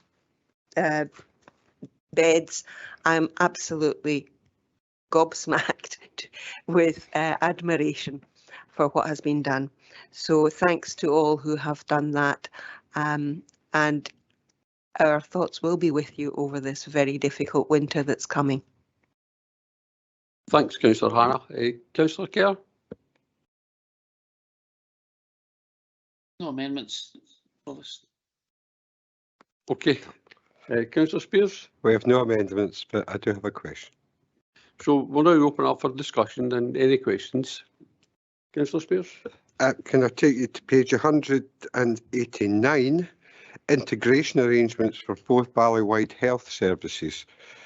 Now, I know you've intimated you don't want us to talk about the present problems with Forth Valley Royal Hospital being in special measures, but we need to watch what we say in these reports. And the last sentence of that particular paragraph, it says, these Forth Valley-wide NHS services include specialist mental health services, health improvement and primary care. Can I ask how we're achieving that? Did you catch that, Patricia? Yes, thank you. So the specialist mental health services will be hosted and coordinated by Click Manager and Stirling Health and Social Care Partnership on behalf of the whole of Forth Valley. Does that answer your question, Councillor Spears? Well, that's sorry, let me get my bearings here. I'm really asking about health improvement and primary care. You've mentioned mental health, but there's an amalgam with 3 different fields there, which are quite enormous, maintaining the healthcare of the people in Falkirk district, but Forth Valley. Thank you. Yes, so these services were part of the original integration scheme from 2015-16, and in other health boards they're already sitting within the integration joint boards and the partnerships. So with those services, the staff, the management staff, senior staff, support staff, as well as the frontline staff, will transfer over into the operational management of the leadership team within Falkirk Health and Social Care Partnership. So the resource, the staffing resource and financial resource and other resources will come over with those services, but we'll be able to coordinate the services and integrate them with other local services, third sector, community, etc., in a way that hasn't happened as widely before.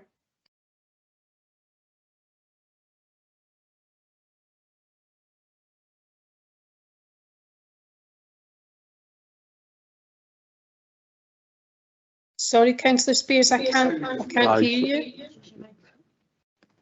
I'm sorry. Sorry, did you catch that?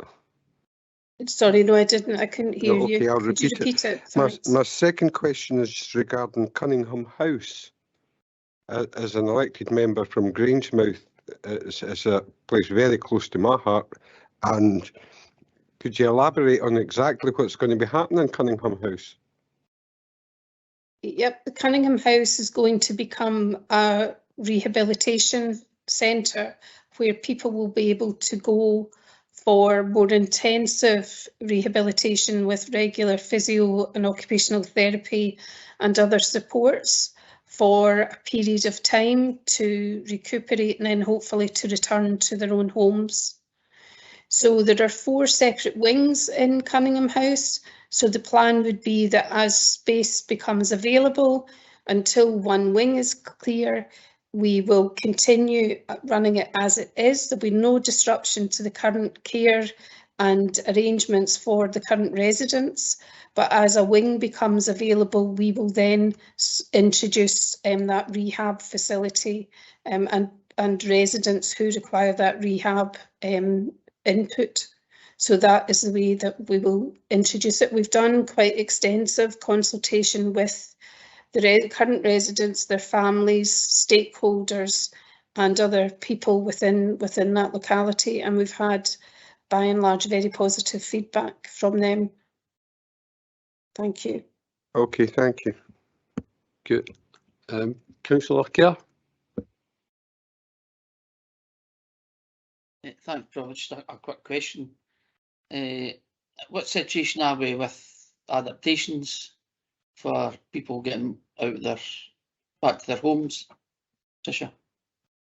Thank you. There's an update on the adaptations. Apologies, I should have highlighted that within the report. And you will see we've been waiting for Scottish Government guidance. They're issuing new guidance around aids and adaptations. It's been out in draft and we're awaiting, and I don't know, Martin may have an update on this. We're waiting in the next week or so those that guidance coming out, and we would then fully review the aids and adaptations policy and everything associated with that in line with the new guidance. Originally that was expected out at the beginning of this year, and it has been put back 2 or 3 times. I don't know, Martin, if you have any update on that date since the report was written.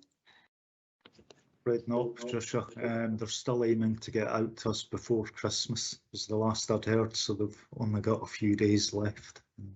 But as soon as that comes in, we will review our current processes and procedures against that to make sure they're compliant, and we'd be happy to bring something back to committee following that. Thank you. Okay, thank you. Any other questions? No, thank you very much, Patricia and Martin. Okay, thank you. If there's no any other questions, can we agree the report? Thank you. Next item of business, agenda item 12, execution of deeds, and it's Mr. Moody. Yes, thank you, Provost. This is a brief report for information only, and the appendix sets out the deeds that have been executed on behalf of the council since the last council meeting. I'd be happy to take an attempt to answer any questions which members have in relation to the appendix. Thank you. Any members got any questions on the execution of deeds? Councillor Steinbach. Thank you. It's just a quick elaboration to understand at what stage the transfer from the Falkirk Community Stadium Limited to the Falkirk Stadium to Falkirk Council, and how that might have changed any management arrangements, or whether that's not effectively captured within this execution of deeds. Thank you, Provost. And it's maybe worth saying that the agreement to transfer the community stadium to Falkirk Council was a decision made by members some months ago at an executive meeting, and the reference to the deeds are giving effect to that decision. The community stadium company was a company wholly owned by the council. It did employ some staff and it held some property at the community stadium. And the relevant deeds which you see referred to here are in relation to the transfer of the assets. So the assets have transferred.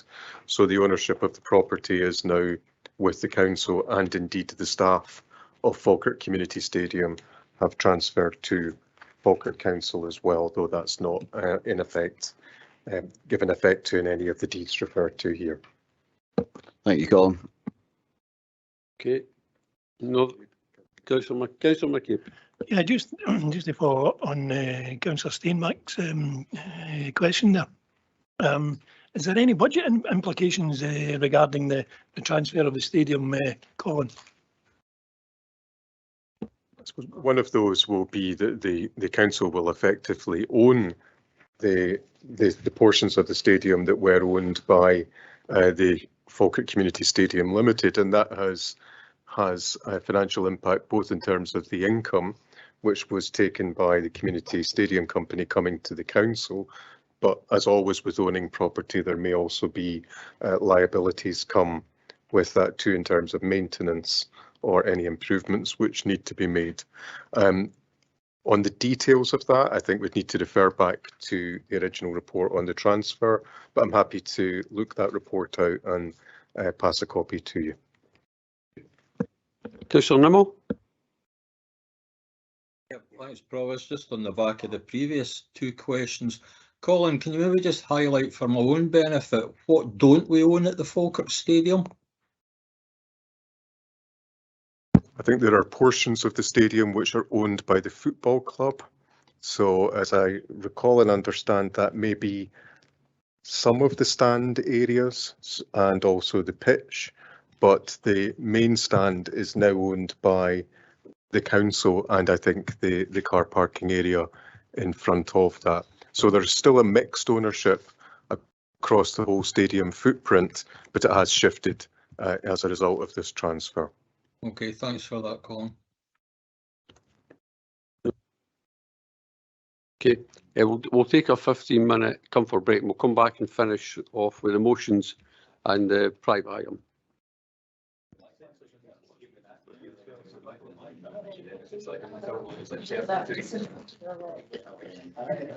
Okay, if we can reconvene, thank you. The first item, the first motion we're going to look at is it's my motion, and it's to reinstate free after fee in the Falkirk Town Centre. So the popular free after fee parking initiative was introduced to encourage those residents to come to park for free after fee and support the town's businesses by shopping locally or having a drink or a bite to eat or visiting the cinema. The free after fee parking initiative inspired an increase in the town's footfall. Free after fee can only benefit the town's businesses, and after a very challenging 2 years, it's incredibly important and vital to support our town centres and shop locally. Free after fee aligns with one of the council's key priorities, and that is developing a thriving economy.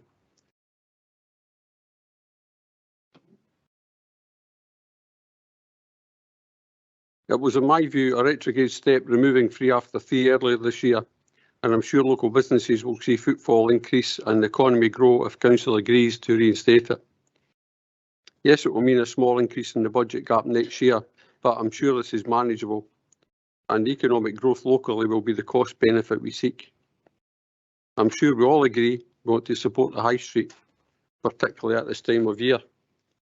So the motion is, At its budget meeting in March, Council agreed to withdraw the free after 3 parking arrangements at council-owned car parks in Falkirk Town Centre, achieving a saving of £50,000.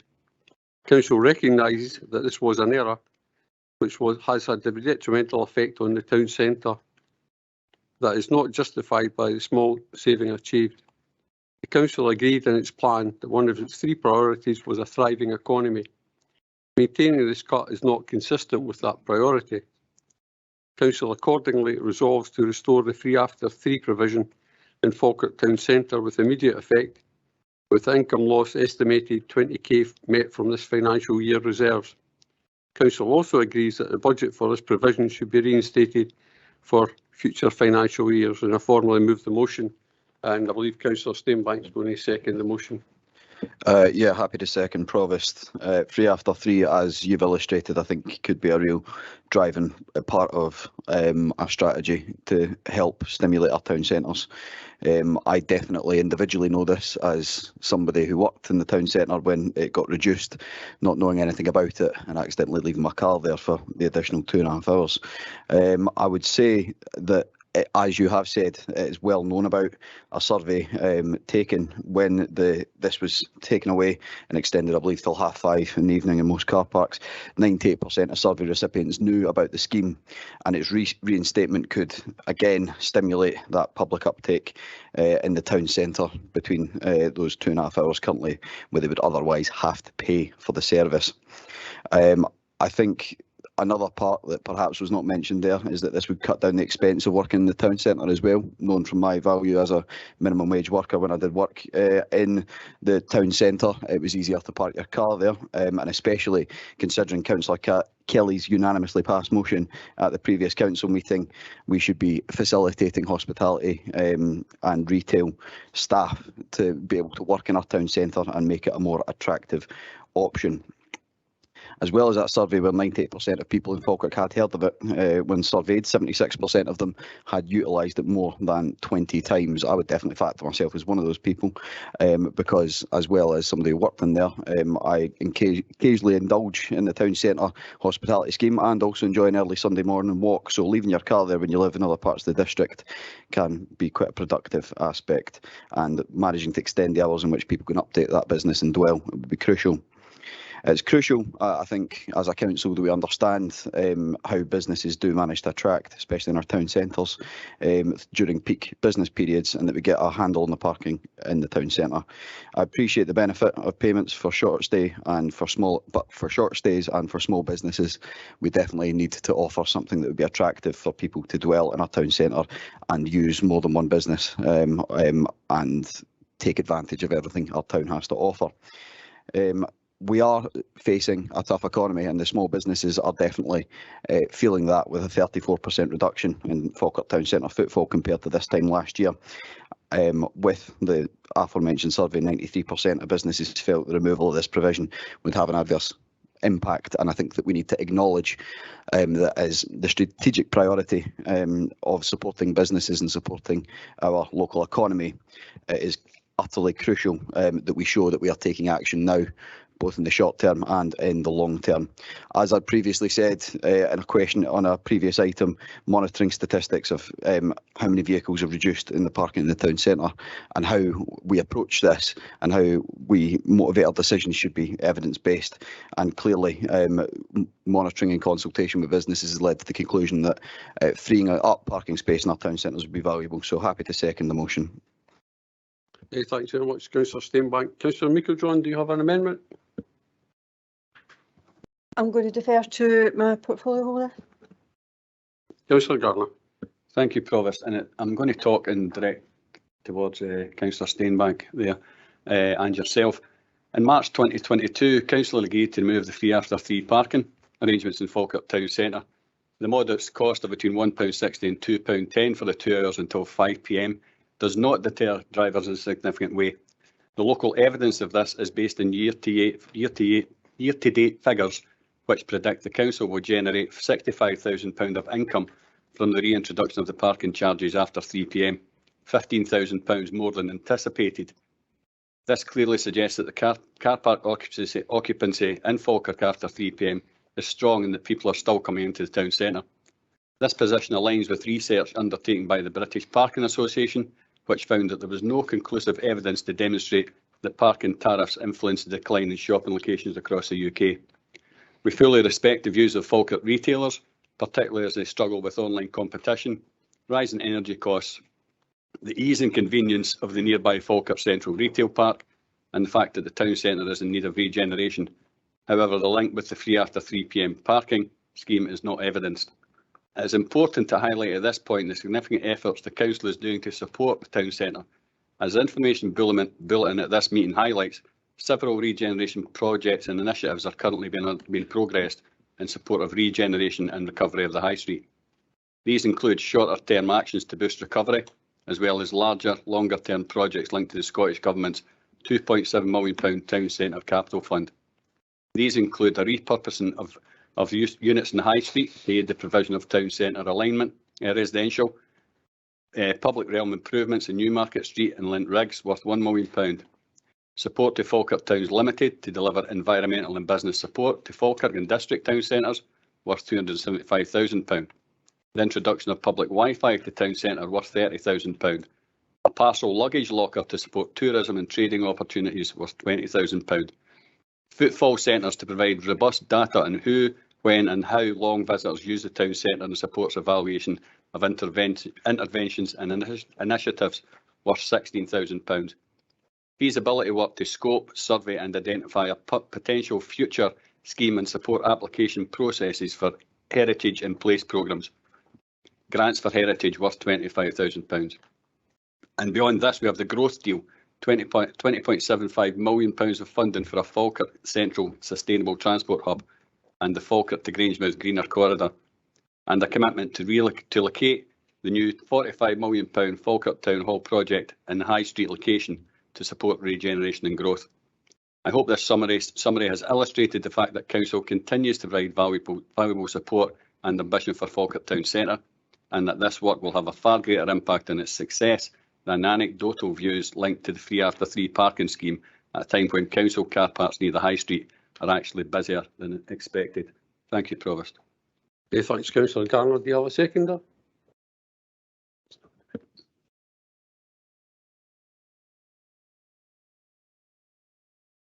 Councillor Kerr, do you have an amendment? Oh, put it to my deputy leader. Councillor Bundy. Thank you, Provost. We have put forward an amendment which recognises the need to improve accessibility to the High Street. One constituent that I have spoken to has described Falkirk as a donut, where you've got the Kelpies, the Wheel, Kinneal, but you can't get into the High Street and the town centre. So I do agree with the motivation behind the amendment to improve accessibility. But with limited funds, I believe that all spending should be done in a way that meets the 3 strategic aims of the Council. The first is community empowerment, second, reduce inequality, and the third is a thriving green economy. The speeches made by Labour have missed out the word green when talking about the thriving economy. And that's why we have put this amendment forward, saying that rather than invest limited funds in free after 3 parking, that it'd be better to spend this money in improving active travel access. It's more sustainable and helps reduce area-wide emissions. Active travel is not just cycling, it's walking, it's wheelchair access, it's electronic bikes, it's scooters.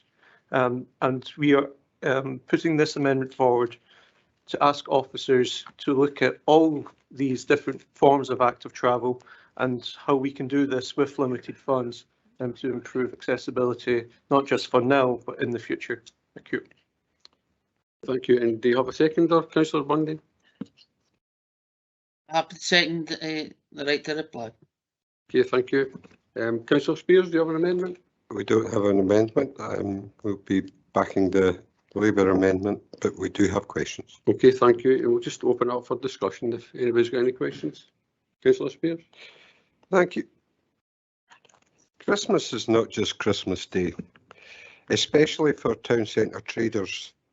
Christmas, December is a commercial month, and they make the money that sees them through January, February, March and Christmas. And if we want to retain, especially our small business units, then we need to give as much accessibility, as much footfall, and can I use that often used SNP phrase, town centre regeneration, to the access to their town centre for the people of Falkirk district. If we continue to hamper the access to our town centre, then more shops will close. There'll be a demise, and when the coin flips and people start saying, what's the point of going in there, everything's shut, which a lot of people say. And I think most of us follow social media more actively than we would admit. You should read some of the comments about Falkirk Town Centre. Personally, I like Falkirk Town Centre. I'm there and try to attend as many of the markets and festivals and different stuff that go on. But we need to say, nationally, retail has dropped 9% this year, right? And I'm surprised this has come forward for the further amendment for the Conservative group, the Party of Small Business. I'm sure they will be championing your further amendment. But I would like to say, before I finish, Grangemouth is free parking. Please feel free to come to Grangemouth for your Christmas shopping.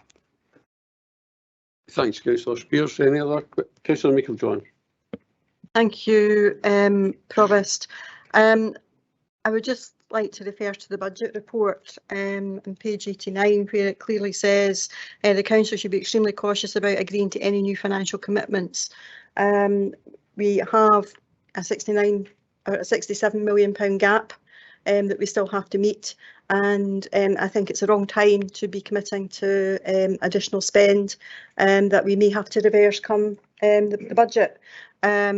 It just doesn't make sense. It doesn't give any confidence to our citizens that we are creating that financial sustainability within the council, and it just feels wrong to be doing that. We know that there is a 20,000 deficit but would have expected from town centre parking. To add the cost of 3 after 3, which would be another 50,000 on top of that, it just creates a further problem to our budget gap. I'm happy to say from my perspective, and I'll allow my colleague, the portfolio holder, to make comment, is to support Councillor Bundy's amendment. We have a master plan exercise that we will be looking to do for the town centre anyway, and that in itself will help create the green travel plan that we know and is documented in previous reports for the town centre that we need to do in order to get people into our town centres, but do it in a sustainable, environmentally way going forward, and that's something that's been raised on a number of occasions. We don't have clear data to indicate that 3 after 3 would make any difference to the increased footfall within the town centre, and we know that from the previous survey that was carried out within the town centre, where our town centre retailers told her it wasn't that popular, and currently they don't gather the data to whether there's a difference between then and now and after 3 p.m. The data that we do have from our car parks is inconclusive, so that's what we do have. Even if we agreed today to the 3 after 3, there would be a delay because we would need to recalibrate the parking meters to be able to accommodate that. So for me, it's the wrong time to be putting in additional spend. We need to make sure that we've got the financial sustainability of the council before we start looking at investments such as this. We have the ability to do the green travel plan as part of the Falkirk Town Centre master plan, which makes sense, and that's why I would encourage people to support Councillor Bundy's amendment. Thank you. Who's that along there? Councillor Bennett. Yes, thank you, Provost. With regard to the Conservative Group amendment, I must admit that the part reducing inequalities, this is something we've all got to be mindful of. Is all the people in our communities. It's actually more and more that's using motorised wheelchairs, motorised scooters and rollators. You've probably noticed them up and down in our high street and all the streets across the Falkirk Council area. And it's really important that we help these people who need a wee bit extra support. As a matter of fact, to find a sustainable way to travel like everybody else. In actual fact, a lot of them can't travel on the buses anyway because some of the bus companies do not allow motorised scooters. So, you know, a lot of people in this situation want to be independent. So it's important we are mindful of all these groups of people who want to come into our town centre. And as a matter of fact, they want to be independent. But one thing we have to remember, and if there is any money going, any resource going, as I've had several people in the last month, actually a gentleman who laid out plans about all the curbs that weren't lowered properly in Falkirk Town Centre. A lovely gentleman, he was a double amputee, just lost his wife, and as a matter of fact, he wanted to travel on his motorised wheelchair, lived quite near the town, come out the town, but he pointed out all the difficulty he had, that he wasn't able to do that. So with regards to this amendment, I totally agree with it. I think what's really important is asking our officers to explore all the ways for all the people to improve accessibility to our high street, which in a way is both environmental and financially sustainable and gives dignity back to all the people in our communities. Thank you. Okay, thanks very much, Councillor Berry. Anyone else? Okay, Councillor McCabe. Thank you, Provost. The situation in High Street is absolutely chronic. To talk of £45 million of potential development, a master plan, retailers in the town centre don't have that time. Anything as small as this wee measure here proposed by the Provost, I think should be supported. We should be trying to get everybody into the town centre any way that we can. This is a minimal cost to the council when we're looking at, seriously, looking at potential closures in the very, very short term. We don't do something about it to support the retailers just now, we won't have retailers. Thanks, Provost. Thanks very much, Councillor McCabe. Councillor Hannah. Thank you, Provost. I'm absolutely 100% in favour of promotion of active travel. No argument there. But active travel is only a reasonable way to travel for those who have the ability to do it. I live in the Upper Braes, I represent the Lower Braes. I don't know of anybody in those areas that's got a motorised scooter that would have the ability to take them into the Falkirk Town Centre. I don't know anybody who has to use a rollator that would be able to walk that distance. And as for the bus travel, that is fairly restricted because of the lack of availability of buses. So, and because of the difficulty of taking your motorised scooter onto a bus. as Councillor Binney mentioned. So I will be supporting Provost Bissett's motion.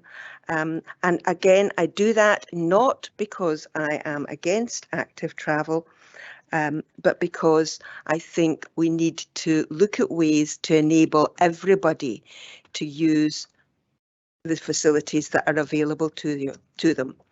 And I think we do need to support our town centres and encourage people into them. This is not just about saying only these people can use the town centre or only these people can use the town centre. It's about saying we need to make the town centre accessible to all, irrespective of their abilities. And in doing that, we need to try to encourage the businesses in the town centre.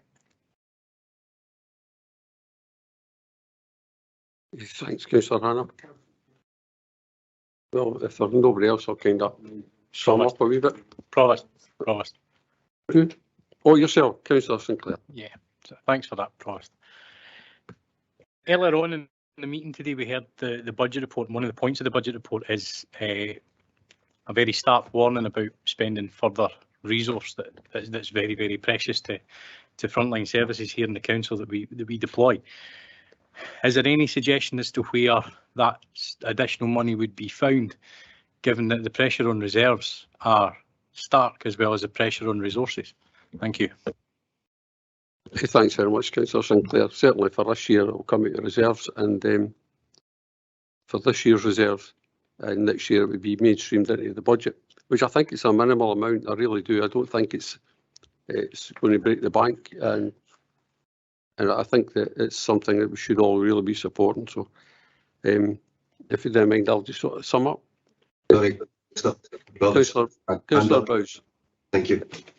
I appreciate. I've seen some strange U-turns today.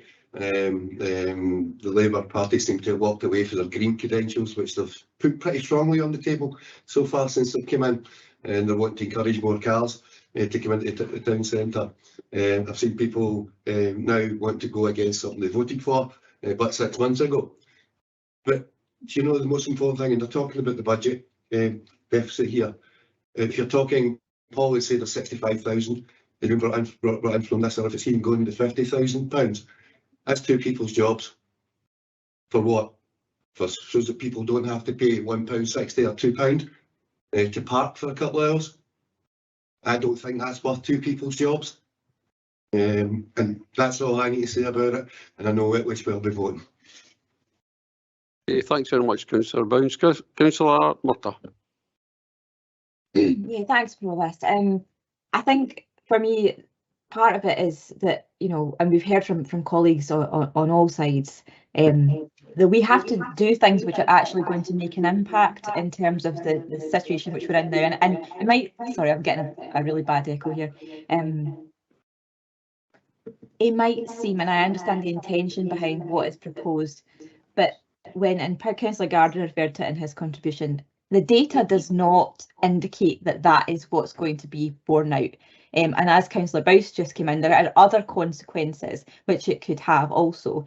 And Councillor Sinclair mentioned what we've agreed just in our budget report. We all want to do things which help our communities, and particularly helping those who are subject to some of the more difficulties in terms of equalities and in terms of the impact that has on disabled people.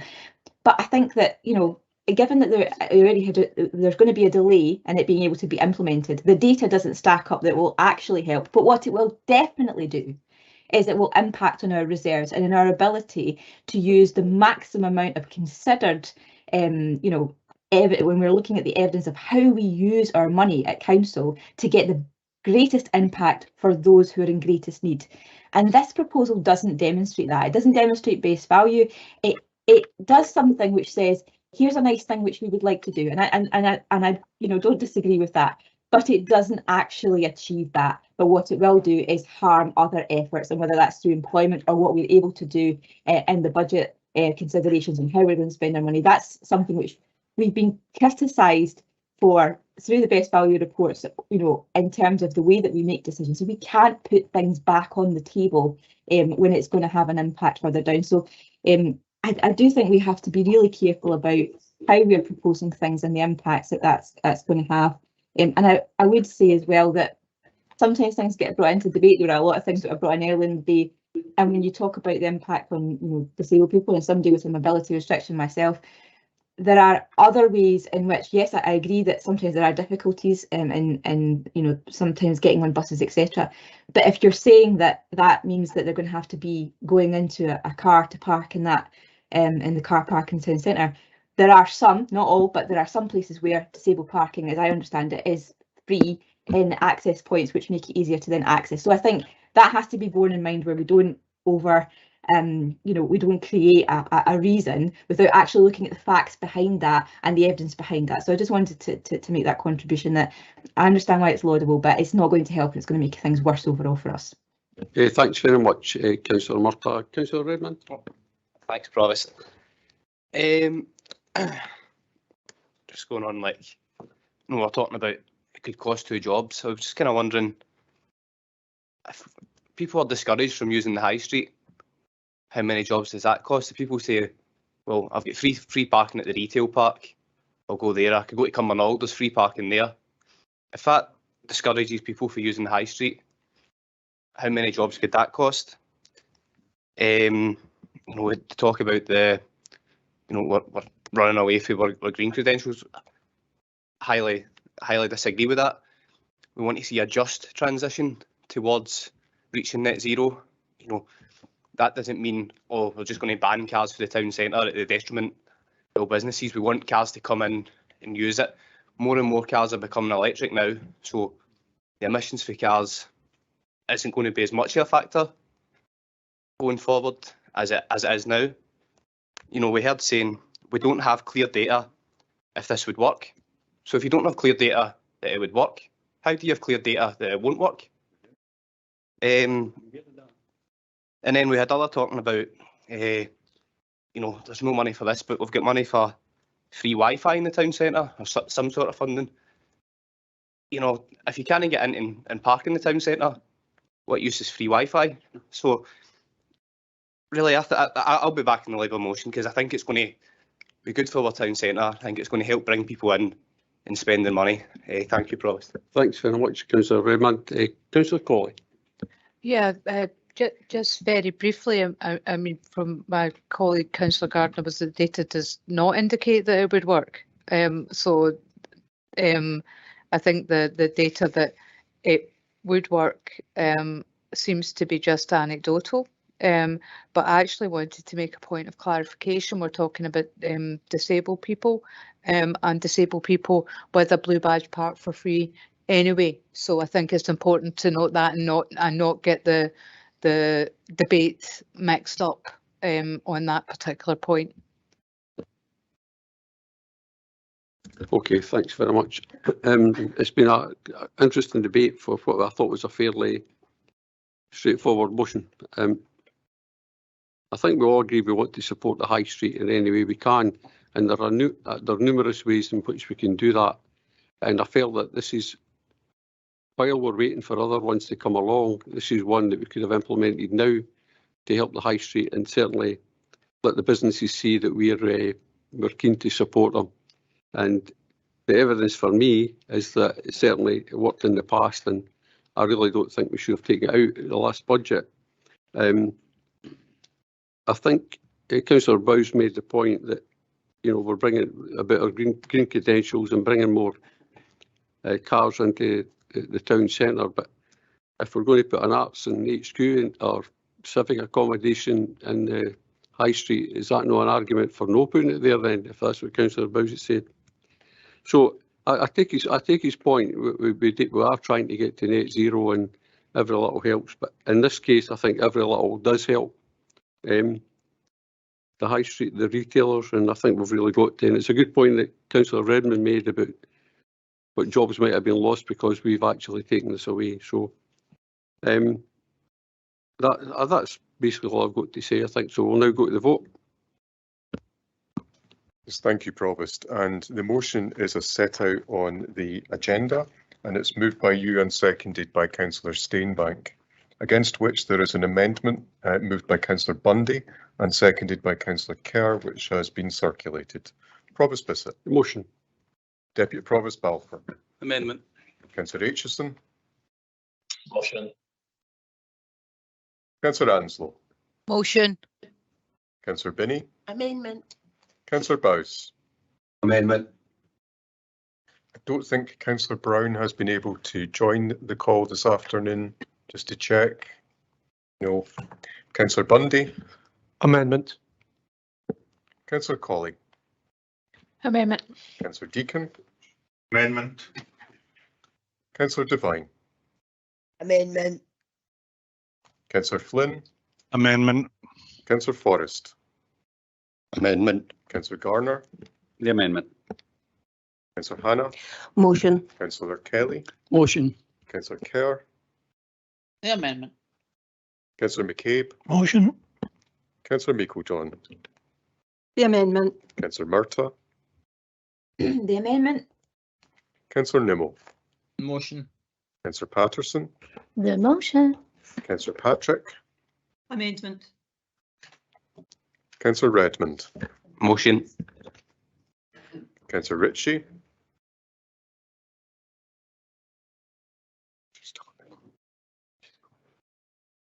Councillor Ritchie, I think you may be on mute. Come back to Councillor Ritchie at the end. Councillor Robertson. The amendment. Councillor Sinclair. Amendment. Councillor Spears. Motion. Councillor Steinbank. Motion. Councillor Ritchie, are you able to join us? No response from Councillor Ritchie.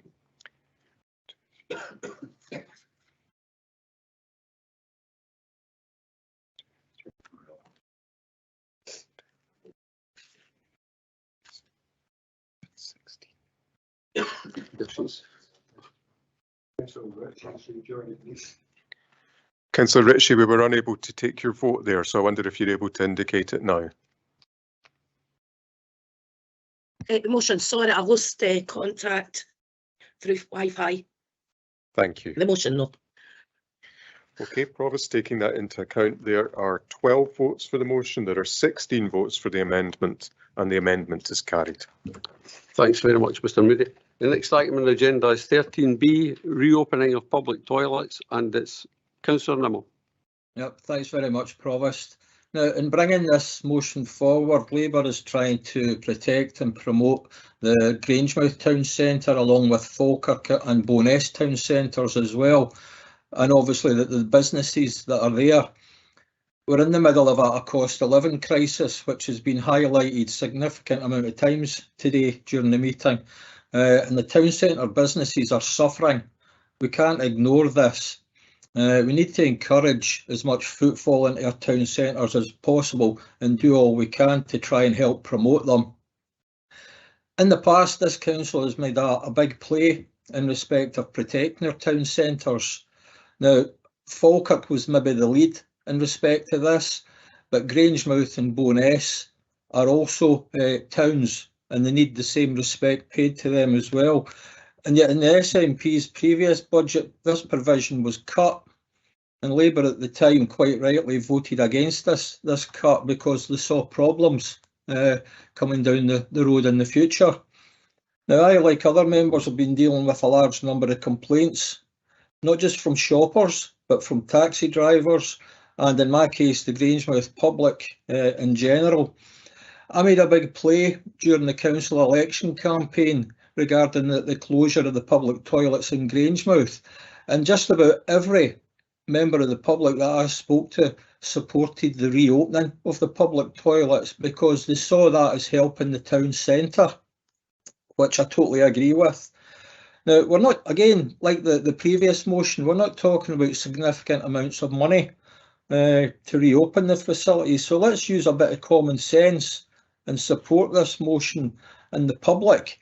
And just as importantly, let's support our local businesses because they need any additional footfall to help them survive. Now, the voting public, as I said, are up for the reopening of the facilities. And I know there's been talk of a possible community asset transfer, but in my opinion, this isn't viable, just basically because of the nature of the facilities involved. I don't think anybody would want to take it over. Again, town centre regeneration, very important. We need to do what we can. Doesn't matter how small. We need to get everything done that we can to possibly help our town centres, and that's what this motion is all about. Grangemouth needs investment, and we need to help our businesses try and thrive in this very difficult financial situation that we find ourselves in. I'm happy to move the motion, Provost. Thanks very much, Councillor Nimmo. Have you got a seconder? Hi, Provost. Happy to Councillor second. Ritchie. I'm happy to second Councillor Nimmo's motion on the opening of the public toilets within the Falkirk Council area. At the budget meeting in March, I explained why I didn't feel the toilets in Bowness should be closed, and I still feel the same way. 8 months later, due to constituents contacting me asking why the toilets are closed. Residents feel let down by the council in Bowness. They come down to the Bowness town centre to shop local, but toilet facilities aren't there, and not all cafes are open when they're down, just depending what cafes are open that day. So they need to either go along to Tesco's or go home. This impacts on the elderly and disabled residents. It might only be 5 minutes from the town centre to get to Tesco's for some people, but for others with a disability or OAP, it feels like it's a lot longer to walk. When cafes are open, there are 4 in total in Bowness. Residents don't like to go in if they aren't able to buy something. Cafe owners don't need to let people use their premises. They normally do, I will say that, but they do get fed up with people going in. They're there to make a living like us all, and this time that's what they should be there for, not to help the council out. Taxi drivers have also contacted me to say that they now have nowhere to go when needed. It's okay if the drivers stay in Bowness, but if not, they can't just clock off and go home. Some of them stay in the west side of Falkirk, so it's impacting their livelihoods. The proposal of the closure of Blackness toilets is another blow to the residents of Ward 1. Falkirk Council regularly boast about the John Muir Trail and how it's great that we have the trails running through the Falkirk Council area, but people walking to Blackness for the coastline and then along to Bowness haven't got the toilet facilities if they are needed. We're still expecting them to do the toilet out in the open. Is this right? It's not to me. What if someone walks by someone who is doing this? I said at the March meeting, it can cause problems if they are seen doing this. If you're going against this motion, I really would like you to think about it. Tell me, is this right that we're expecting people walk in the John Muir Trail that can't find the facilities in the Bowness Town Centre to do the toilet outside? In this day and age, it's not right. I think we'd all say that. There is talk about community empowerment, and if we've got to go down that route in Bowness, I suppose we'll have to try it. But as someone that actually started Blooming Bowness 4 years ago, when we took over the flower beds, also there's a group doing the litter picks individually and as groups. These groups are doing a remarkable job, and you would only have to come to Bowness to look and see how great the place looks. But I wouldn't say it's a large amount of volunteers. For opening the toilets, we would need a lot of volunteers, because you're opening and you're closing, you're actually having to maintain them, clean them. I just feel it's a lot to ask the community again when we're doing so much in Bowness. Helping. What if someone's ill, can't cover their day, and there's no one at short notice to open the toilets? What will happen? I'm really wanting everybody, including the Conservatives who I've seen has put out about the community empowerment, think about the John Muir Trails, think about what the Bowness people do as it is, without having to put this onto them. I really feel as a council we have a duty, and I'm saying it again, it's a duty to reopen the public toilets. Thank you. Okay, thanks very much, Councillor Ritchie. Councillor Meikle-John, you've got an amendment? Garner. Councillor Garner. Thanks, for don't have an amendment just now. I have a question and like to speak to it as well. But I don't know if you want to ask the other groups first for amendments. Okay, we'll go to Councillor Hannah and ask her if she's got an amendment. Aye. I have no. I have no amendments. No, Well, I okay. have no amendments. Sorry about that. Aye. Councillor Kerr, do you have any amendments? Yes, we have, Provost. Okay, thank you. And Councillor Spears, do you have an amendment? I don't have an amendment. I will be following the motion, but I would like to speak on some aspects. Thank you very much.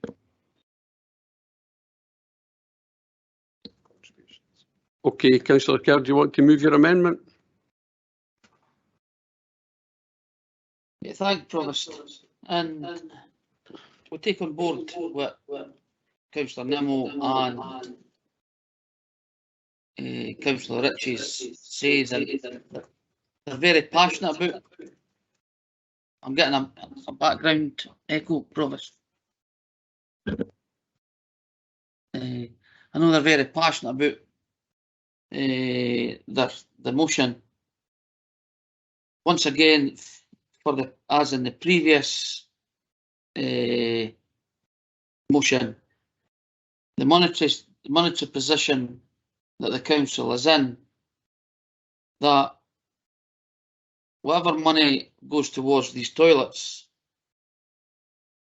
the council will need to save in other ways. So it could be other closures, other job losses. So the motion is, as you see on the screen, the council agrees that public toilets are important to empowering our communities and recognise that they reduce inequalities as it stops residents from unnecessary spending and shops to use the bathroom facility, and encourages the council to seek community asset transfer of these facilities. Provost, it's more, if we agree to this, then it comes the budget, then we've got to cut them again.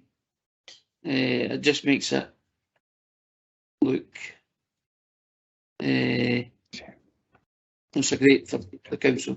So that's our reason behind it. But we feel the support if the toilets could open, but if it could be done by the council seeking community asset transfer. Thanks. Yeah. Thanks very much, Councillor Kerr. Do you have a seconder? Yes, Provost, I'm happy to second Councillor Kerr's amendment. Thank you. Thank you very much. We'll now open up for discussion. Any Councillor Spears? Thank you. It takes a bigger man and it takes a bigger party to admit you're wrong. And the decision that was taken to close these toilets was wrong. I think Councillor Nimmo's right. Many people are now avoiding town centres because they can't get used to the toilet. They're not prepared to pay £3 and £4 for a cup of coffee to go to the toilet. And we need to, if we're genuine, and I mean, this comes down to representing people and people's opinions and what people want. If we're genuine and we want people to use our town centres and we want our town centres to stay alive, then we reopen the toilets. This nonsense of asset realisation, do you think they're queuing up to be a company that runs public toilets? Honest to goodness, let's be real here. Let's be upfront with the people. Let's listen to the people. And especially our sister town, you know I come from Grangemouth, our sister town, Bo'ness along the Forth. We'll support them. And we should all be supporting each other here because some towns' toilets didn't close and others did. And we're meant to represent everybody equally throughout this district. Thank you. Okay, go to Councillor Garner. Thank you, Provost. When this council made the decision to close these toilets, it was given the utmost consideration and discussed with other group leaders, which you were one of them. Although this was an extremely hard decision to make, it was seen as less damaging to the most vulnerable within our communities, and alternatives were available within these towns. Provost, I find this motion brought forward by Labour and an independent councillor totally hypocritical, and have good reason to feel that way. Back in 2016, when budget pressures were far less severe and saving options far easier to find, Councillor Alan Nimmo was part of the then Labour administration, which made the decision to close the public toilets in Churchwalk and Denny, the automatic toilets in Camelin, Bonnybridge, Polmont, Grangemouth, Stennismuir and Bo'ness. Is using the toilet worth more than the towns mentioned within this motion, more important than Denny, Polmont, Stennismuir and Bonnybridge? Provost, when these decisions were made, the then Labour leader, Craig Martin, is quoted on the 25th of February 2016 in the Falkirk Herald, where it states the automatic toilet set the council back £18,000 a year to run, but used less than 3 times per day, an average working out at £21 per flush. I'd like to ask Councillor Nimmo and the Labour group leader, Anne Hannah, why this decision was made to other wards while protecting Grangemouth and Bo'ness. How much was the saving? I have a question as well. How much was the saving from this? From my memory, it was about 130k, which I'm sure no one in this room can call a small sum. Provost, we now find ourselves in a far more serious financial position than last year, and as such, I cannot support reversing this decision we took back in March, and I support the Conservative amendment. Councillor Garner, do you want to respond, Councillor Nimmo? Yeah, thanks, Provost. I will just very quickly. I think to a large extent, Councillor Garner actually answered his own question there. The reason why the automated toilets were closed was because of the lack of use. And that'll be minuted as well. I'm assuming officers will be able to confirm that. Thanks, Provost. 19.1. Okay, it wasn't just automatic toilets that closed. I just mentioned the Denny toilet, which Labour closed and did not reinstate, did not put any alternative in Denny Town Centre. Would you like to answer that question? I'm sure officers will be able to provide the usage figures for that decision being taken. Your administration that took that decision. Okay, we're kind of going off track, but we're going back to the past. But I think we'll bring in Councillor Angelo. Thank you, Provost. It's just a quick statement, really.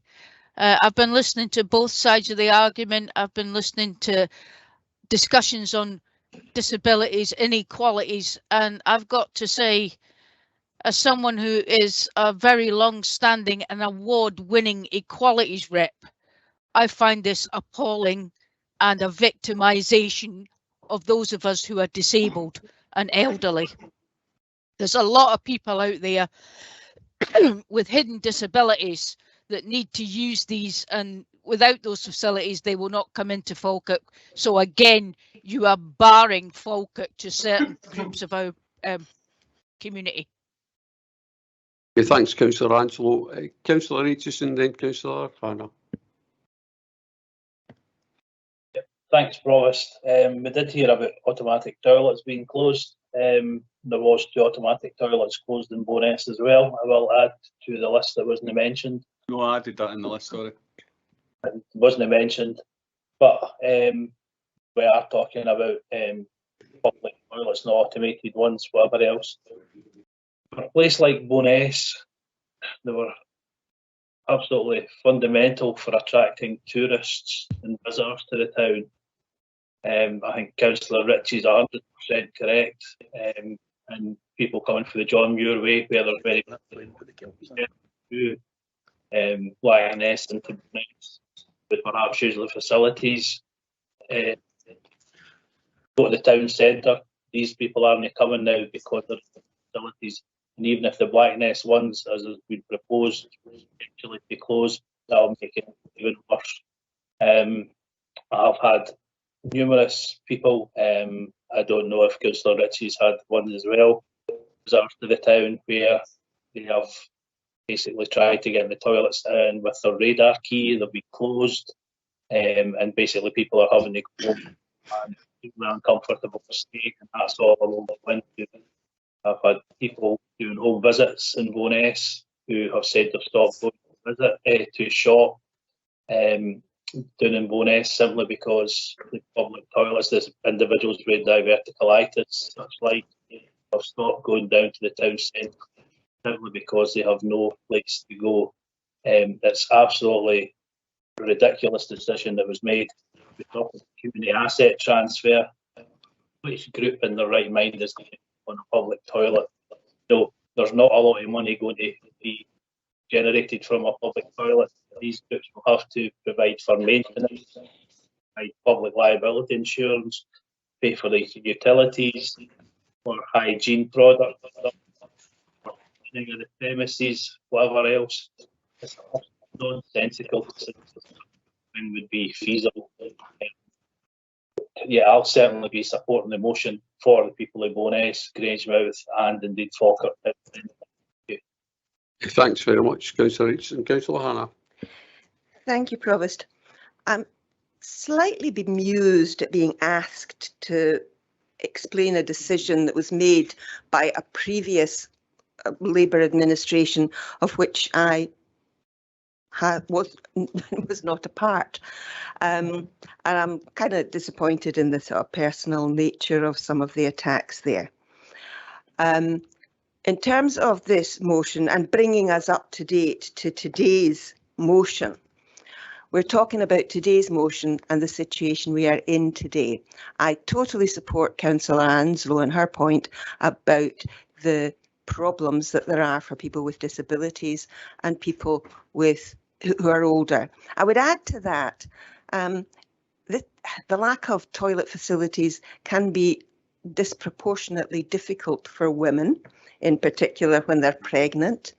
It has a disproportionate effect on a lot of people with a lot of different conditions. And importantly, it also can be difficult for people with certain sorts of jobs. I worked for the last 2 years on the Office for National Statistics COVID study, and I was out and about all day. Finding toilets was one of the first things I had to do when I was sent out to a particular new area. Now, thankfully, I had enough money if I had to go into a supermarket and buy something to justify the use of the toilet. But many people don't have that and don't have, maybe, shall we say, the confidence that I have in myself to enable me to go into any situation and say, please, can I use your toilet? A lot of people don't feel as confident and as able to do that. This is about human rights. It's a basic, fundamental requirement people have to use a toilet. I've had a lot of inquiries about it and complaints about it. Not in my own area because we didn't have any public toilets closed. But I object to being heckled, Provost. Right, fair point. Yeah, can we refrain from the kind of? This is not the first time it has happened today. I've lost the thread now of what I was saying. I will be supporting the motion to restore the toilets. And in terms of the financial situation, I do accept that the money will have to be found from reserves and the money will have to be looked at.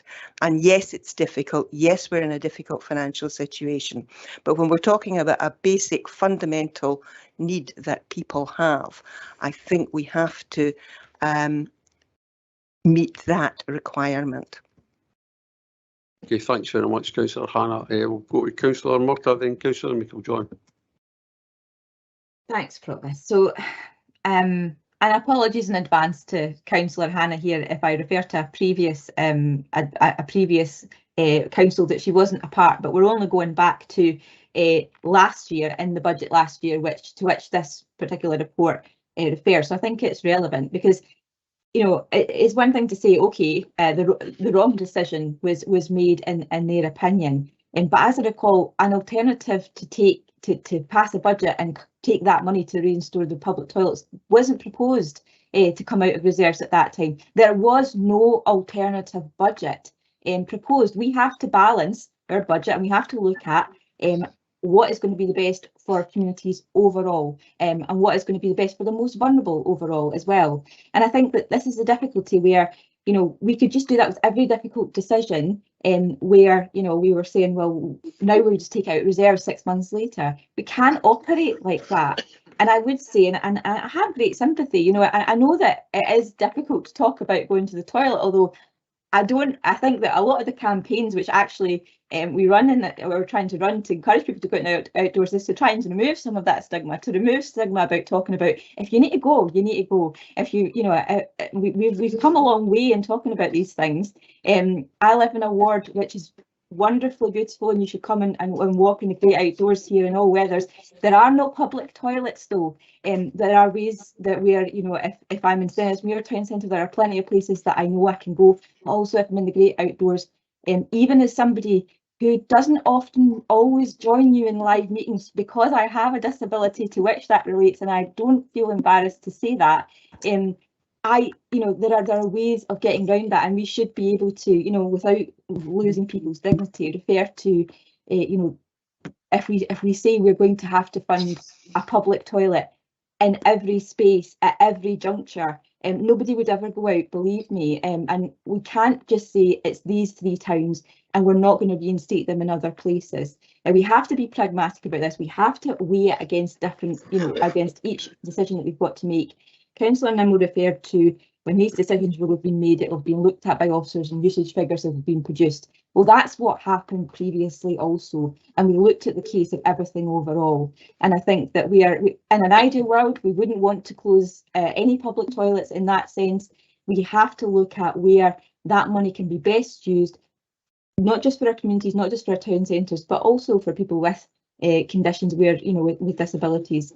So, you know, it's not a perfect world, and maybe we should be trying to reduce some of the stigma and saying, do you know what, I think if you want to go into Tesco, you want to go into Farm Foods, you want to go into B&M, you want to go wherever, I'm sure there are ways of, you know, saying, excuse me, can I go to the toilet? And, you know, maybe we should be engaging more with our retailers to try to encourage them, because I'm sure they want people to come and visit their shops and be welcome in the town centres, not just if they want to buy something or not. I think Councillor Hannah's experience of never being turned away, as many others will find, we should be encouraging people not to shy away from that if they need to go. So I just want to make that contribution.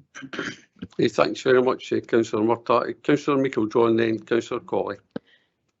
Thank you, Provost. And yeah, I'm going to refer back to some of the comments I made earlier today about the serious nature of our budget position.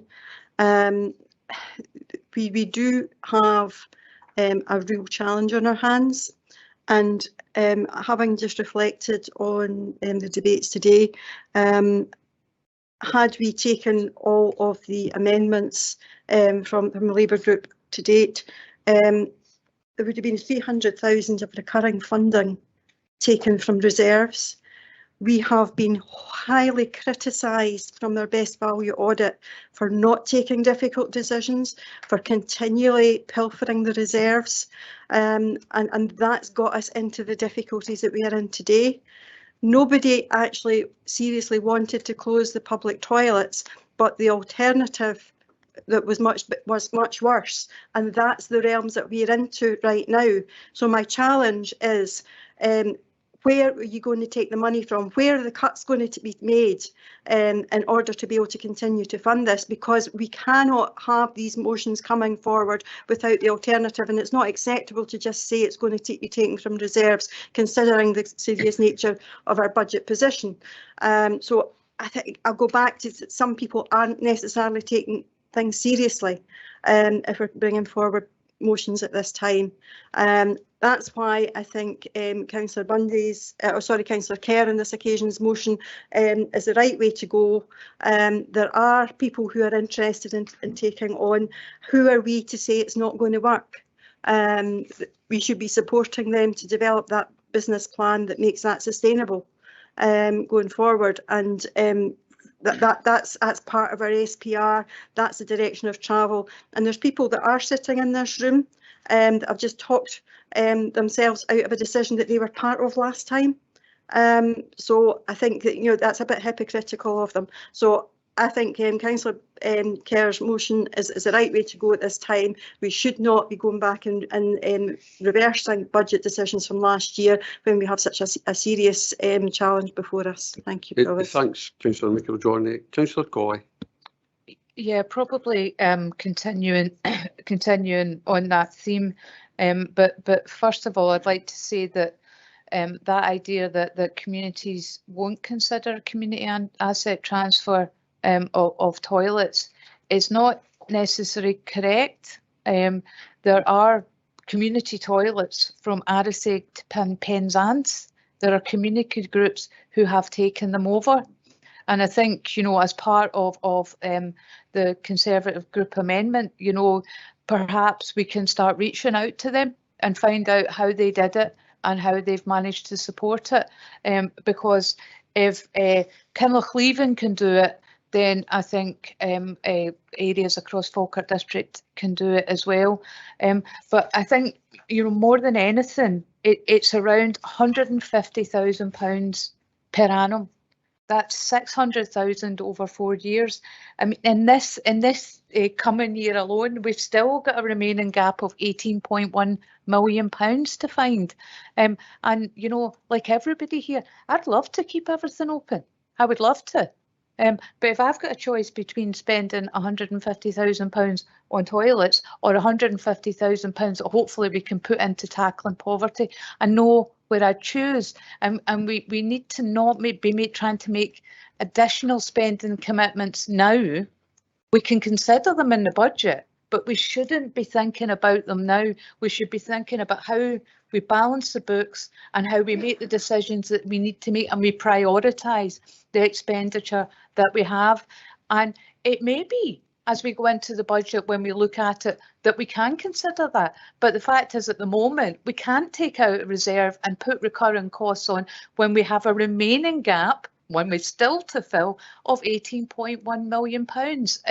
And you know, I genuinely am sorry for it, that the toilets had to close. I genuinely am sorry. I speak as someone with one of those hidden conditions, and I have to know where the toilets are, and I plan when I'm going into Falkirk Town Centre or into any other town centre that I actually know where things are. And I don't think it's the case that supermarkets and other places would turn people away. But I think, again, we maybe need to do some more work with our communities, with businesses in our communities, to encourage people, as Councillor Murtagh said, to be able to ask and for those businesses to be able to accept that people can use their toilets without actually spending any money. But I think that's all that I want to say. But I think we really need to think of financial decisions as part of the full budget making and full budget decisions, rather than building things in as we go up to what is going to be really, really difficult decisions that we have to make. Yeah, thanks very much, Councillor Colley. I'll now go to Councillor Bundy, then Councillor Binney. Thank you, Provost. It's a very short contribution. It's just to apologise to Councillor Handler for leaving during her contribution. I had to deal with an unplanned nosebleed. Okay, thank you for that. Councillor Binney. Yeah, mine's is just very brief as well, actually. I totally empathise with what's happening with Bonace and things like that, and especially the John Moore Way and things like that. But the reality is we've made the decision to close the public toilets. That decision was made, and it's a bit like going back to the future or Groundhog Day. We're revisiting decisions that were made in the past.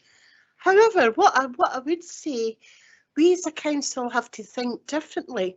I was just checking here actually on the website. There was actually it was Falkirk Delivers had a scheme actually in 2016, Spend a Penny, which was a youth scheme with town centre businesses across the Falkirk Council area provide clean, safe and accessible toilets in the town centre for residents and visitors. I don't know why that wasn't explored.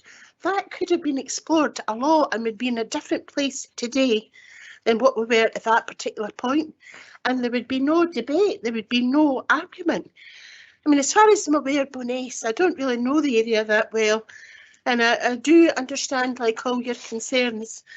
But I believe there's supermarkets open, one that's open 10 till 10. 10 till 10, and you've got Sorry, 6 till 10. 6 till 10, and there's another one, and I think at the railway as well, they've got old toilets there that maybe some of their visitors can use. But I really think as a council we have to think differently. We have to be pragmatic and think of other ways that we can help the people in our communities, and that's including the visitors.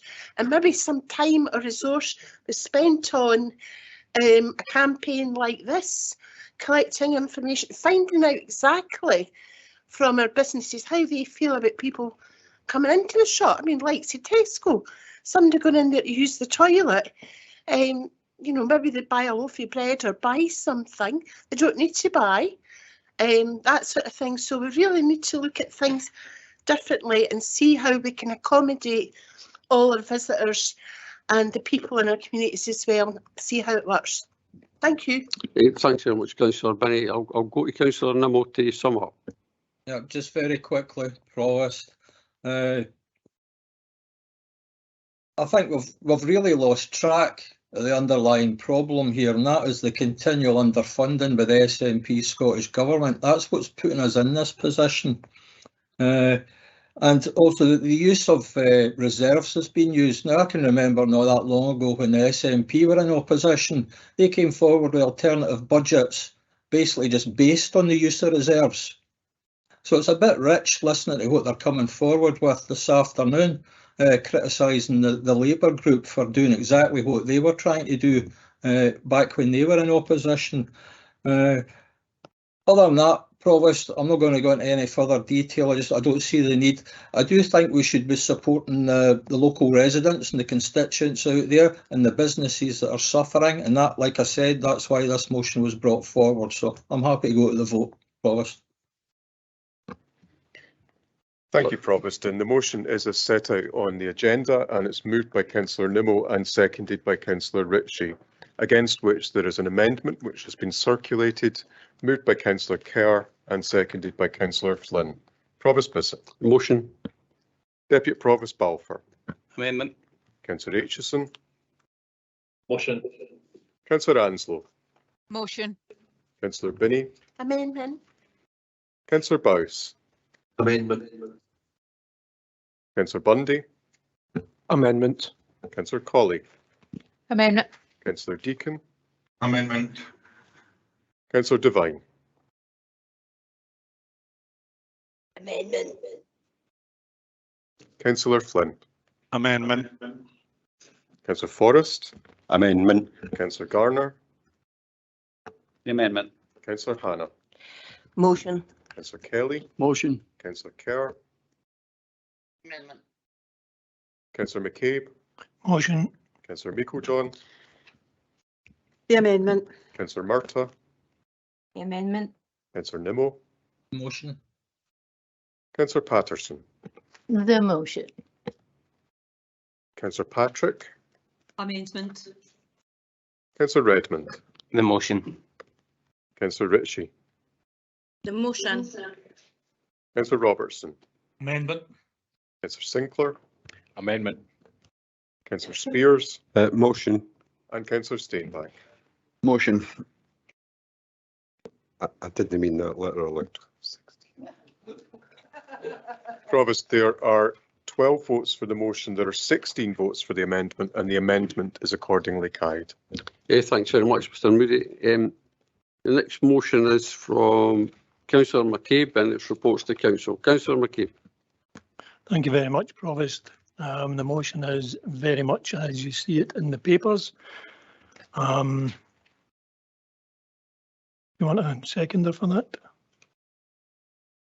I've just placed to second the motion and reserve the right. Thank you very much. Are you going to speak to your motion, or are you just happy to? I'll speak if you want, Provost. Yeah, just try and move things on. Okay. I'm sure we can all quote instances of personal concern when looking at reports submitted to Council for decision making. On the whole, submitted reports are lengthy and detailed. Using these reports, councillors are tasked with scrutiny and will seek additional information from officers. It is the crossing over of additional information and opinion into fact that raises concern, hence the motion you see before you tonight. I'll use the an example of the town hall debate to illustrate my concern. Now, at the outset, let me state that this is not a criticism of any specific officer or any specific matter. Officers stated the following: delivery of a new HQ on a municipal site would not generate a capital receipt. It would not encourage town centre regeneration. It is not compatible with the growth deal terms. The negative impact on the project budget would be circa 16 to 17 million pounds. Each of those comments was at best subjective, but all of them were misleading. In response to a specific question from Councillor Bundy regarding the impact of losing the growth deal funding and not selling the municipal site, he was advised the growth deal £6 million, sale of the site £4.7 million, cost of works 2.3 or anywhere between 2.5 to 4 million. Rough maths, that could be 16, 17 million pounds in total. That response was inaccurate. We are trying to prevent the possibility of councillors arriving at decisions based on inaccurate information, which could then be challenged by the wider public. The compilation of reports is a very complex matter. I get that. I'm sure all of you people get that. We need an understanding of how they are compiled and presented. And we potentially need a bit of input, both from councillors and from council officers. And that is why the motion is in front of you. And I would just ask that you support the motion. Thank you. Thanks very much, Councillor McCabe. Councillor Meiklejohn, do you have an amendment? I don't have an amendment, Provost, but I would like to make comment. Yeah. Yeah. Councillor Hannah, do you have an amendment? No amendment, but I will make comment later. Okay, thank you. Councillor Kerr, do you have an amendment? Yes, we have an amendment, Provost. So you want to speak to your amendment, Councillor Kerr? Thanks, Provost. We recognise the point that Councillor McCabe has brought forward. We've also recognised some of the points that Councillor Hannah brought forward, and this is the reason why we bring this amendment forward. With regards, and it's not to do with the parent council at Blackness, but it was about Councillor Hannah's correct assumption when she mentioned about the report. The report's highlighted how good it was for bigger schools and bigger classrooms, yet there was no indication from in the report to say what the positives were for smaller classrooms and smaller schools. So because of that, our group has, because the Falkirk Conservatives have put this amendment to say the council recognises the importance of receiving balanced reports to inform decision making, but recognising setting up a committee to discuss the presentation of reports is not prudent use of the council's limited resources. Understanding that in the field of politics there are occasions where evidence does not point to one clear solution and seeks reports reflect this fact, and therefore asks officers to consider how they present reports to ensure they are balanced and clearly aligned with the three priorities within the council strategic vision. Thank you, Provost. Thanks very much, Councillor Kerr. Do you have a seconder? Happy to second. Thank you very much. We'll now open up for discussion. Sorry to interrupt, but can I just ask a question regarding standing orders Can I just ask what time are we due to finish tonight? It's just I have a surgery at 6 o'clock and I'll have people already booked in to attend. Okay, Mr Moody. Provost, that matter really is a matter for the council to determine. We're now after 5 o'clock. I see looking at the clock, so I think perhaps when we've concluded the consideration of this particular motion, the council could take a view if it wants to proceed with the final motion and indeed the private item, or to take another decision. But the council can consider that, I think, at the end of this particular item. Okay, thanks very much for raising that, Councillor Nimmo. So, Councillor Meikle-John. Thank you, Provost. I had been going to move the direct negative to this particular motion, but I've probably looked at taking a pragmatic approach, and we will be supporting the Conservatives' amendment that's come forward. But just to point out that there's a huge amount of work going on right now within council by our officers, and it's critical at this time that the focus remains on delivering a financial strategy and building this year's budget, which is hugely challenging with over 50% of the next 4 years gap to be delivered this year. Anything that detracts from that and increases the risk of not delivering that, therefore officers who are under significant pressure and members have far more important things to be doing than sitting in meetings talking about the structure of how reports should be produced. Hence the reason I'm quite happy that that be taken back to officers to give consideration to. What I do have difficulty is some of the statements and the language that has been used in this motion and talking to this motion. There's an implication that officers are not providing members with all the facts and withholding information, or worse. Officers work for and in the best interests of Falkirk Council and no political grouping.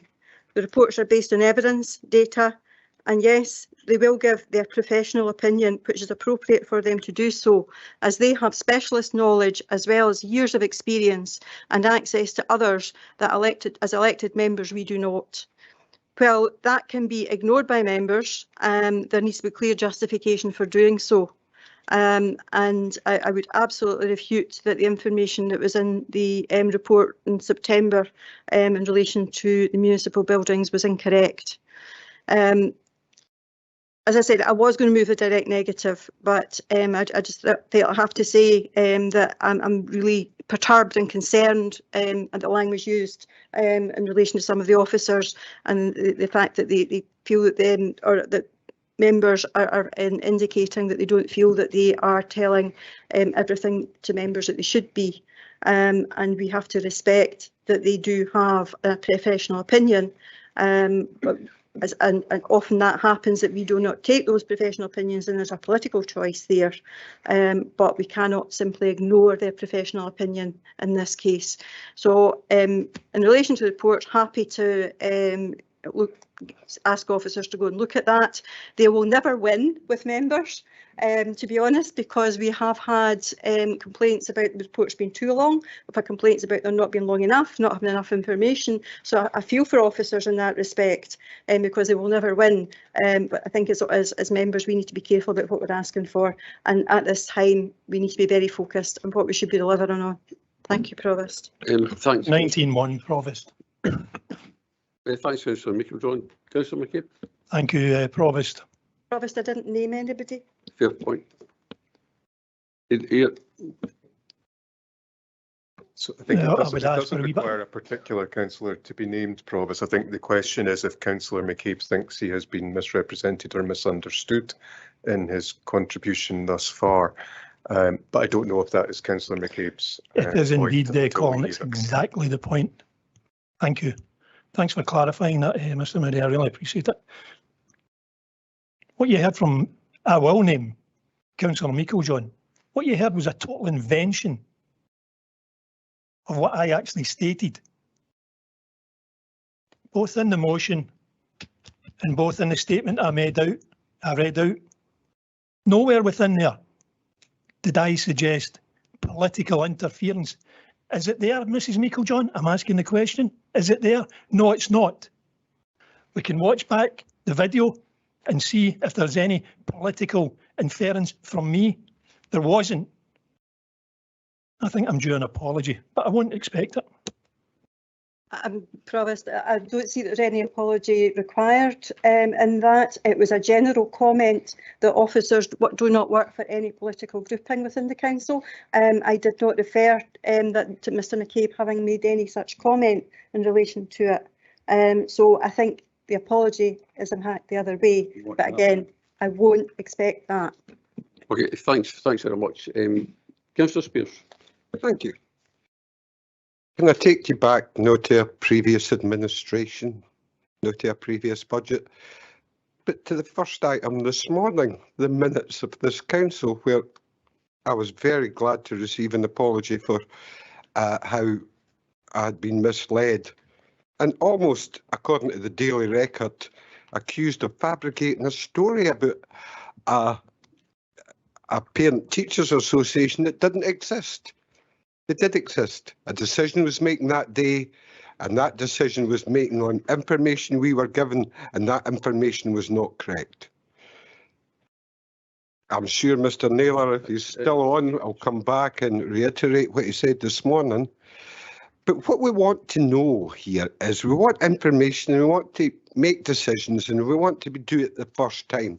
We don't need to really then go back and research every figure, everything that was said.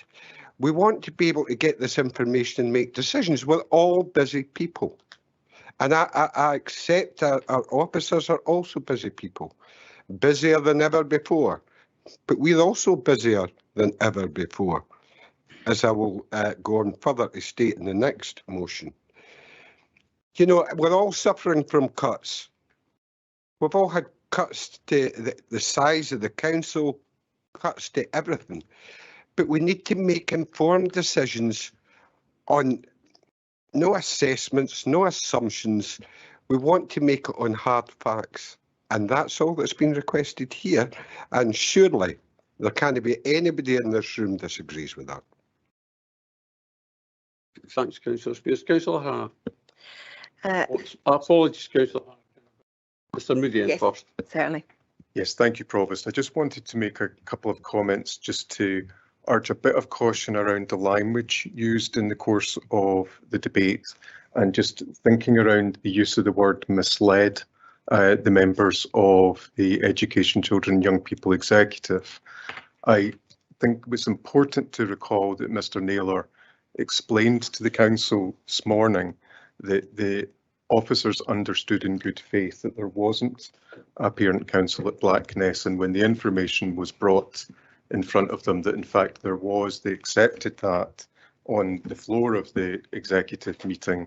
So the decision did proceed on the basis of that acceptance. And I make the point about the use of language because the suggestion that officers have misled committee, I think, is taking us into dangerous territory just with regard to the public comment by members on the conduct or capability of the officers of the council, which is something which the code of conduct for councillors requires not to happen. Now, I'm sure Councillor Spears had no such intention to make any such criticism, but I just think we need to just be cautious in our use of language during the course of this particular discussion. Okay, thank you. Do you want 19 more?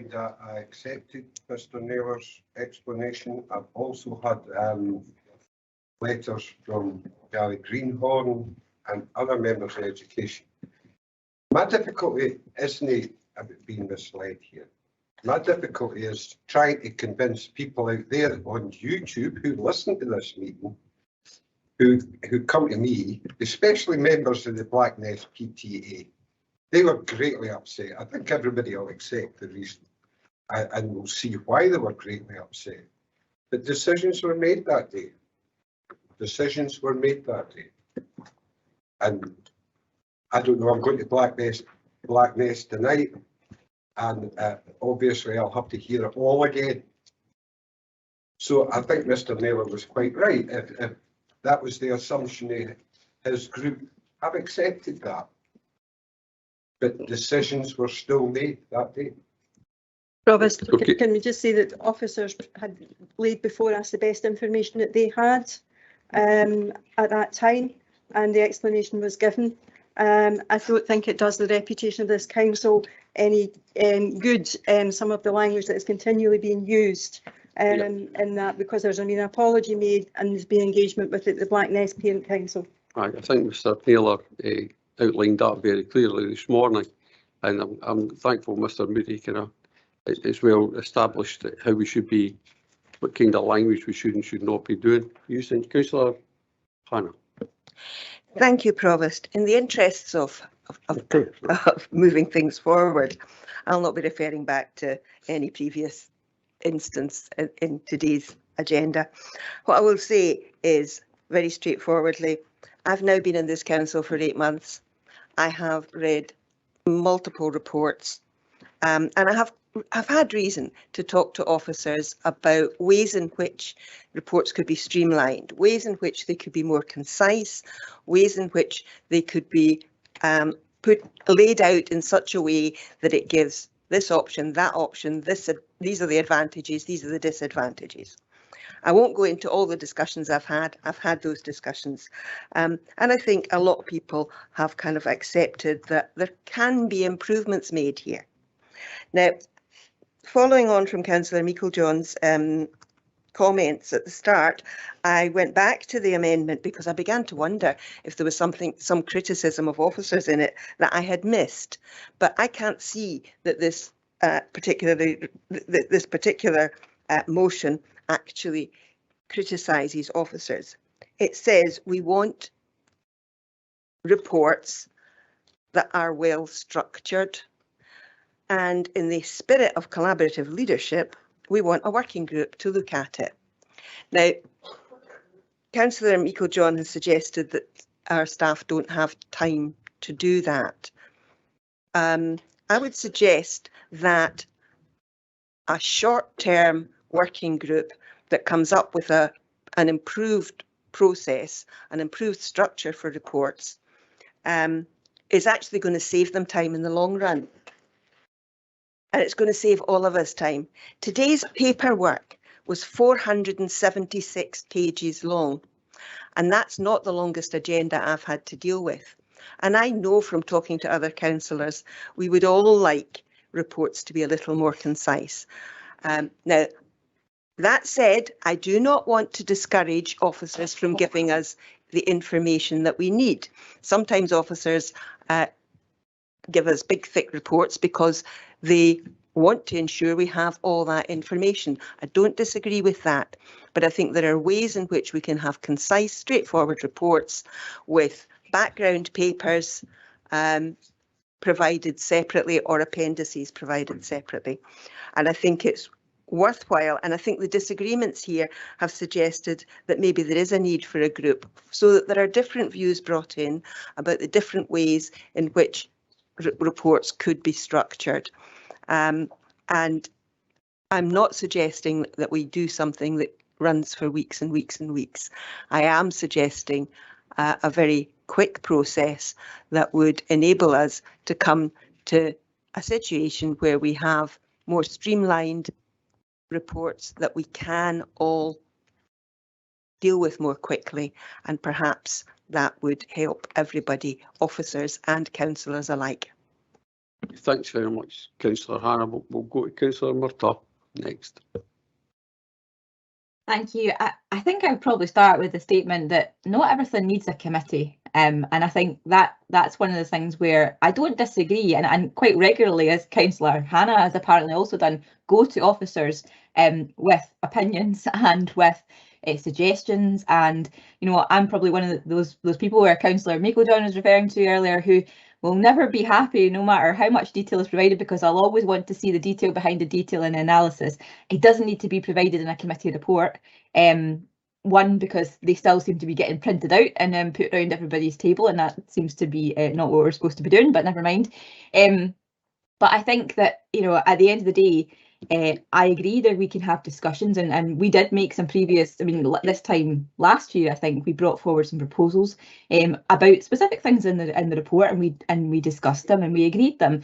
But as is shown in this committee today, whatever committee structure we come up with in the wonderful world of minority administrations, we're just not all going to agree on one unified way forward, and we probably are going to prolong a situation which doesn't need to be prolonged. And I think I have every faith in officers, where I agree that, you know, I have opinions that sometimes certain parts of reports could be better, or we could do things with appendices, or indeed when we're talking about planning reports where we say, can't we go to some online detail and have backup? There are plenty of ways in which we can be innovative, but they don't all require a committee or a working group.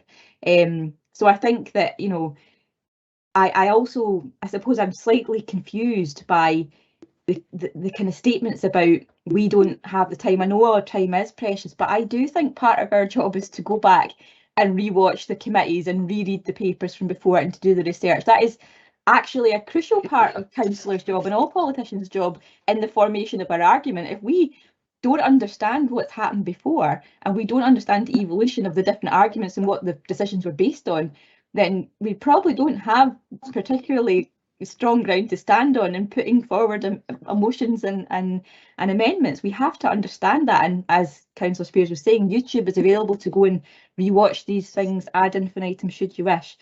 So I think I'm not critical of the desire to always want to improve and innovate and get things better, particularly so that we can make better quality decisions. But I don't think we require this as the particular method of doing so. And I think officers will be more than happy behind the scenes to have discussions and find a way to incorporate members' views also to get a way forward, which is my opinion, not fact. Thanks very much, Councillor Murtagh. We'll go to Councillor Patrick, then Councillor Redmond. Yes, thank you. I think really the purpose of our amendment is, it's very clearly stated there, perhaps asking officers to consider the reports, but really, you know, another committee for us to discuss that. I mean, I think they're listening in at the moment, and I'd like to think the officers take on board. You know, we do have frustrations at times with the reports, the way they're presented. Is there too much information? Is there not enough? But really, a committee for us to, as councillors, to sort of decide that, I think that's just adding another committee. I think we need to leave that in the hands of officers who we've been praising all along today for the great job they do, and I think we should give them also credence that they can do a good job in making sure that the reports are as concise as possible. So that's why I'll be supporting our amendment. Thanks very much, Councillor Patrick. Councillor Redmond. Thanks, Provost. Just kind of following on what everybody else is saying, you know, the reports are vitally important. They're what a lot of our decision making is made on, and you know, quite a lot of the stuff what we do in this council is to scrutinise. We scrutinise everything. We're always asking, how do we improve? How do we make it better?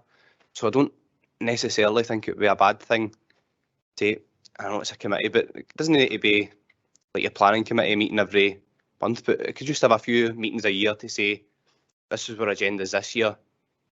Is there any way going forward we can improve them?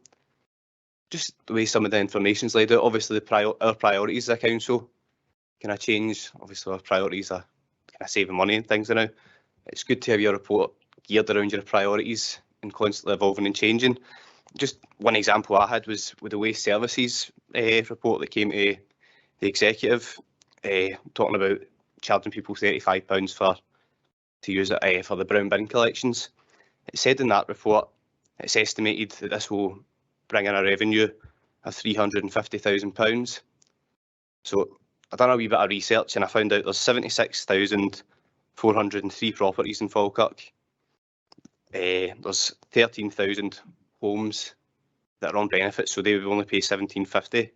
So if 100% took up the brown bin charge, we would have ended up with a total income of 2.4 million.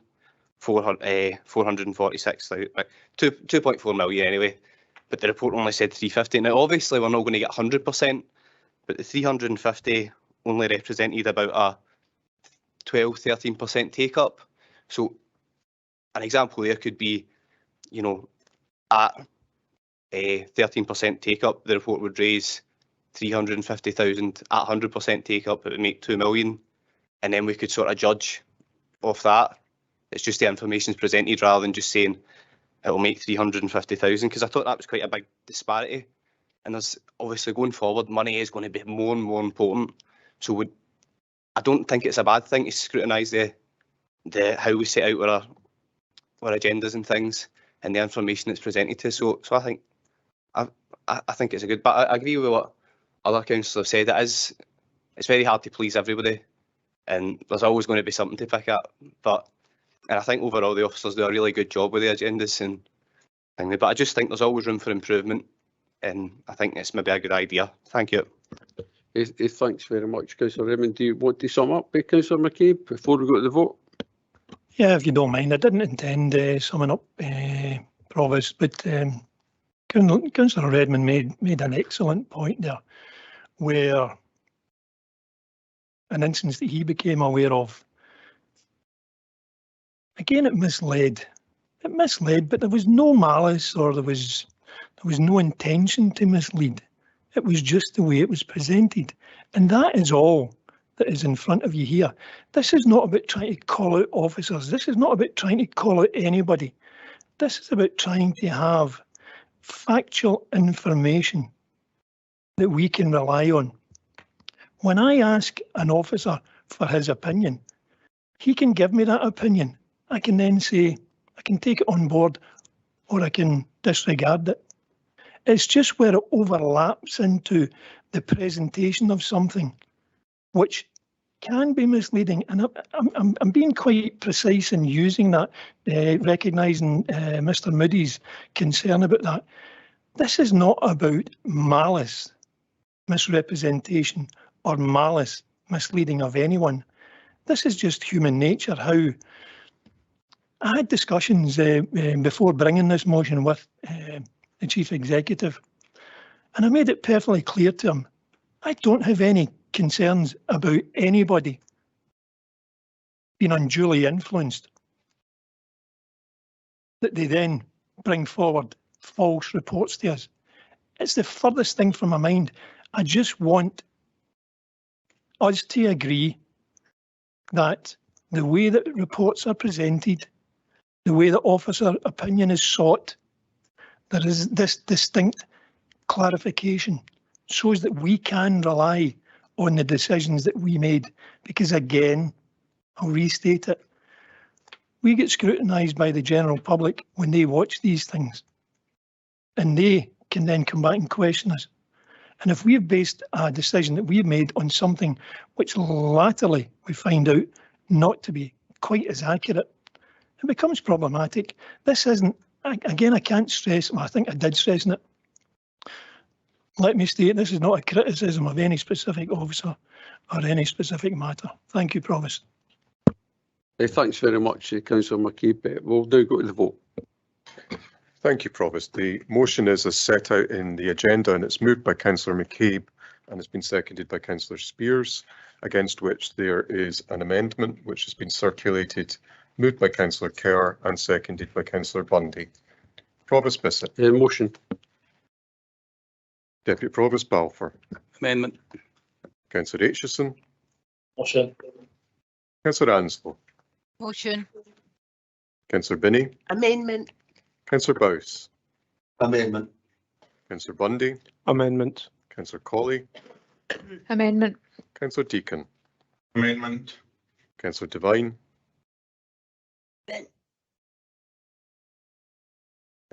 I think that was amendment. Councillor Flynn. Amendment. Councillor Forrest. Amendment, sorry. Councillor Garner. The amendment. Councillor Hannah. Motion. Councillor Kelly. Motion. Councillor Kerr. The amendment. Councillor McCabe. Motion. Councillor Meiklejohn. The amendment. Councillor Murtagh. The amendment.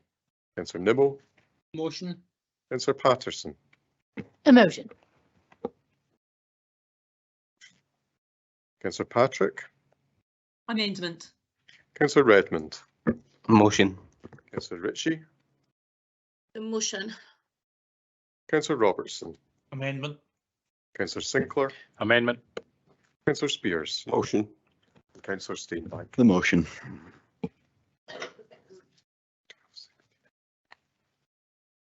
Provost, we have 12 votes for the motion. We have 16 votes for the amendment. The amendment is carried. Thanks very much, Mr Moody. Next, the final motion. My apologies. Councillor Nimmo earlier on raised the question of suspending standing orders.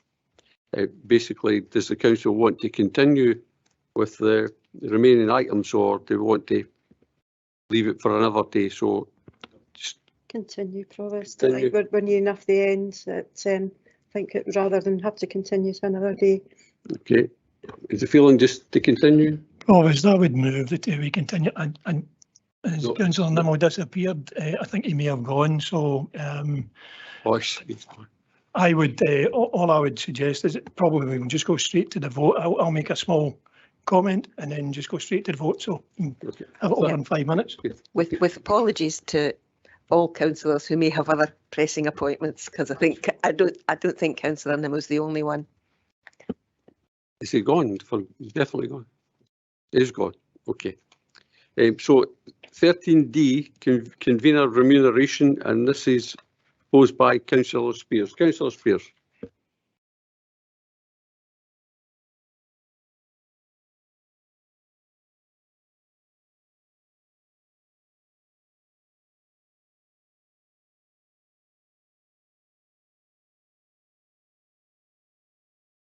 I'm not hearing anything.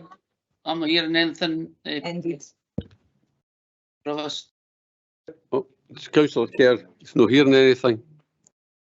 That's because you're too far away. We're not, we're only up the stair. Maybe take the microphone a bit closer, Councillor Kerr, or try another one.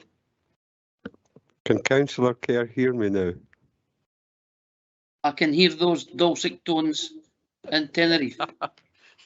Sorry, I can't make you out. Okay, do you want me to start again, Councillor Kerr? Yes, I don't think it was just me, Councillor Spears. I think even people, everybody else online couldn't hear anything.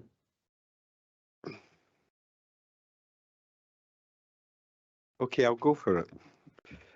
Council acknowledges implementation of the Local Government Scotland Act 2004 remuneration. Regulations 2007 schemes should be fair, equitable and applied in an open and transparent way.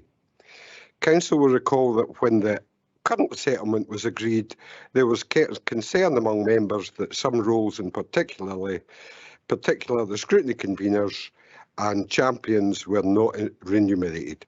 Council is asked to endorse the immediate remuneration of Scrutiny Council. Further agrees to establish a short life working group with one representative from each group, supported by officers, to consider the current scheme and make recommendations that would improve its application. Okay, do you have a seconder for that? Happy to second, Provost. Okay, thank you very much. Councillor Meikle, do you have an amendment? No, we don't have an amendment, Provost. Okay, thank you. Anna, do you have an amendment? I do have an amendment which has been circulated. Essentially, I agree with the motion mostly, except for to immediately endorse the remuneration of scrutiny. I think there's a difficulty about that because there are other posts that are not being remunerated, and I think to endorse that would be unfair on those other posts that are not remunerated. And if you're going to set up a group anyway, it does seem to me that you don't make the decision before the group's set up. Okay, has that been shared with Councillor Spears? Okay. Sorry, it was submitted and circulated by officers earlier on. Okay, thank you. Councillor Kerr, do you have an amendment? No amendment, Provost. Okay, thank you.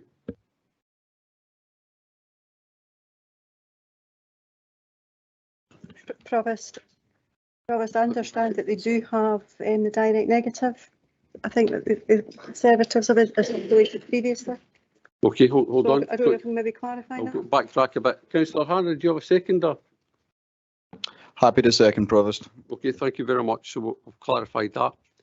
So I think, Provost, if I can assist here, Okay, if we look at the group of written amendments which have been circulated by officers earlier on, we see that the final one on convener remuneration from the Conservative group uses the words reject outright, which I think is intended to show that they're not in agreement with the motion. But it may be that Councillor Kerr is saying that his group is no longer insisting on that position, so maybe Councillor Kerr is in the best position to confirm that. did you hear that, Councillor Kerr? Yes, with that, the Provost, with regards to the motion, and it's been stated earlier on by numerous people are working harder, but like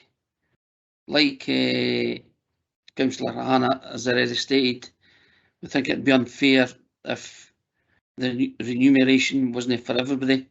And at the moment, we're only allowed 14 senior members, and at the moment there's 13.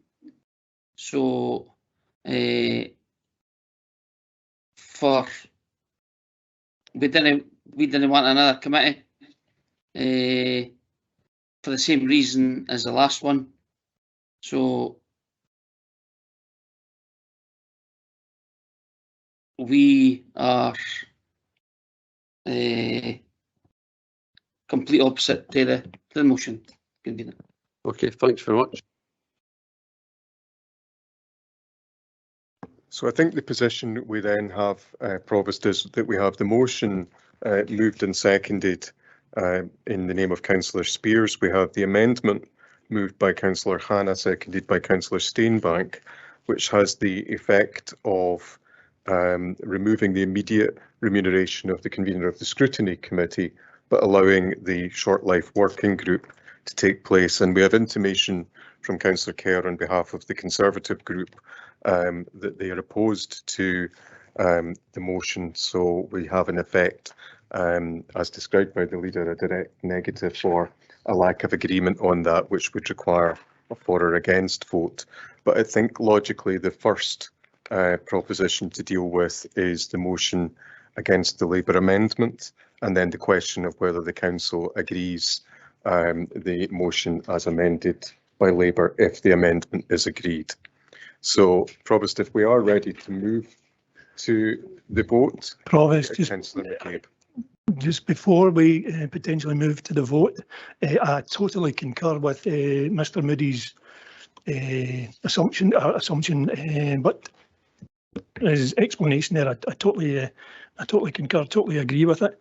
All I would like to do is just, from what's been said, just to close out a final comment just before we go to the vote, if you don't mind. I will. Thank you. We're actually at a point where we could open up for discussion anyway, Councillor McCabe. Oh, I beg your pardon, Provost. Carry on. Sorry, but this has been a long day. I thought I was just going to close it out. You know, I don't see anybody who's in particular desperate to dive in. The question here is whether the Council considered the role of scrutiny to be worthwhile. Scrutiny is quite specific. This isn't about the recognition of individuals or appointees, but rather the critical role of the Scrutiny Committee to hold its administration and executive to account. There's always been facility within the 2007 regulations to recognise and remunerate accordingly. I think it was Councillor Kerr mentioned that there was 14 spaces. We've only used 13. The role of scrutiny convener, and we could remunerate the role of scrutiny convener in line with other senior council positions. I take on board what Councillor Hannah has said, also Councillor Kerr, and the fact that there are other unremunerated roles. I've argued in the past that we should all those positions should be remunerated. But just to allow us to move on a bit, I genuinely do feel that the role of scrutiny convener is a critically important role. And that's why I put forward this motion, that should be recognised by Council and the role should be remunerated accordingly. That's the only reason that's on here. Thanks very much, Provost. Thanks very much, Councillor McCabe.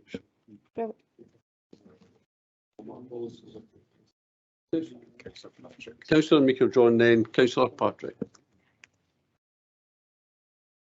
Thank you, Provost. The recognition that, again, that we can only have 14 senior councillors, 13 of which are already have been taken up with only one place available.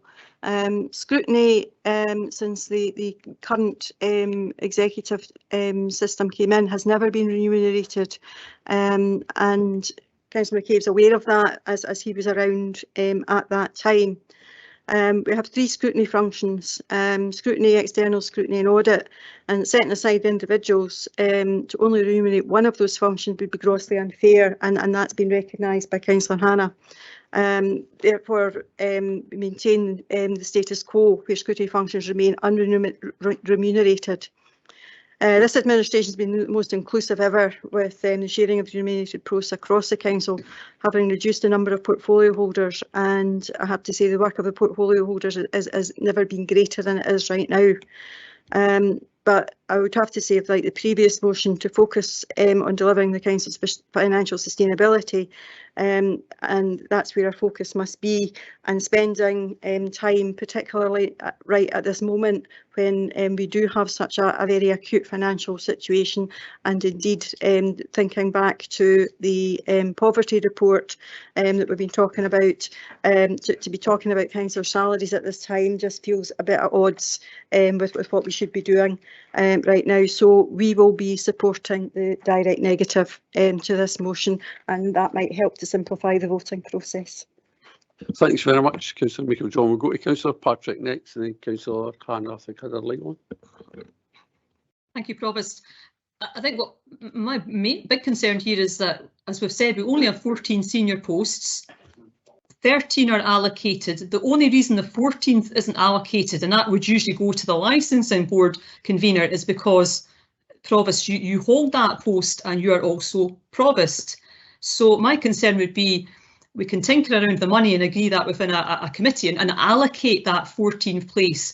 But what if, Provost, you stepped down as convener of licensing board and it became someone else who did not already have another senior post? Then are they then not going to be you're receiving that that allocation? So I think there's a lot more to be looked at here.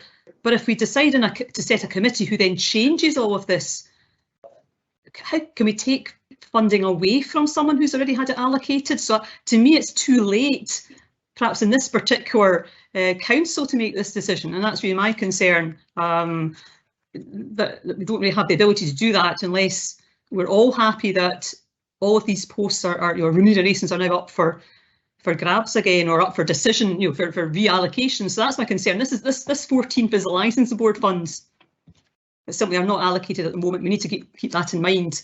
I don't think it's fair to allocate them to one of the other committee conveners. Thanks, Councillor Patrick. Mr. Moody's going to come in. I think just maybe as a factual clarification for the benefit of the council, Councillor Patrick is entirely correct that the licensing board is in the remuneration scheme at the moment, but isn't paid because it's occupied by you, Provost. So you don't have 2 remunerations, you can only have one at a time. But I think it's important just maybe to point out that that's one of the 13 in the scheme, and there is an opportunity to remunerate 14. So it's not the 14th position, it's effectively the 13th from the 13, and there is still an empty place within senior councillors among the 14. Yeah, thanks very much, Mr. Moody. Councillor Hannah. Thank you, Provost. I'll be very brief. I'm not in any way suggesting that the convenership of scrutiny is not important, but also the convenership of external scrutiny and audit and the champions positions are all also important.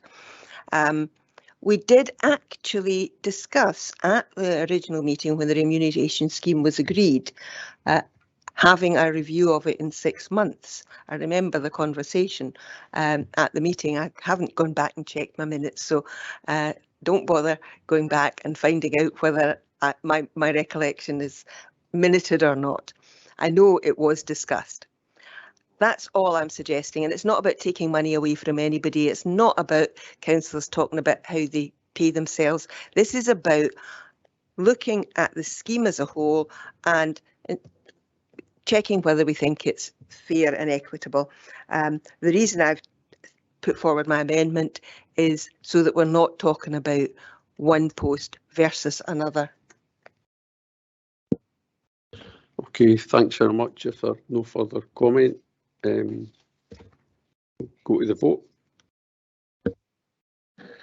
Thank you, Provost. And just to clarify again, we have 2 votes to go through on the issue. So the first vote is the motion as moved by Councillor Spears and seconded by Councillor McCabe, which is set out on your agenda, against which we have the amendment moved by Councillor Hannah and seconded by Councillor Steenbank, which is in effect to delete the sentence which agrees to the remuneration of the scrutiny convener just now, but will allow the working group to proceed. Provost Bissett. Amendment. Deputy Provost Balfour. Abstain. Councillor Aitchison. Amendment. Councillor Anslow. Amendment. Councillor Binney. Abstain. Councillor Bowes. Abstain. Councillor Bundy. Abstain. Councillor Colley. Abstain. Councillor Deacon. Abstain. Councillor Devine. Abstain. Thank you. Councillor Flynn. Abstain. Councillor Forrest. Abstain. Councillor Garner. Abstain. Councillor Hannah. Amendment. Councillor Kelly. Amendment. Councillor Kerr. Abstain. Councillor McCabe. Motion.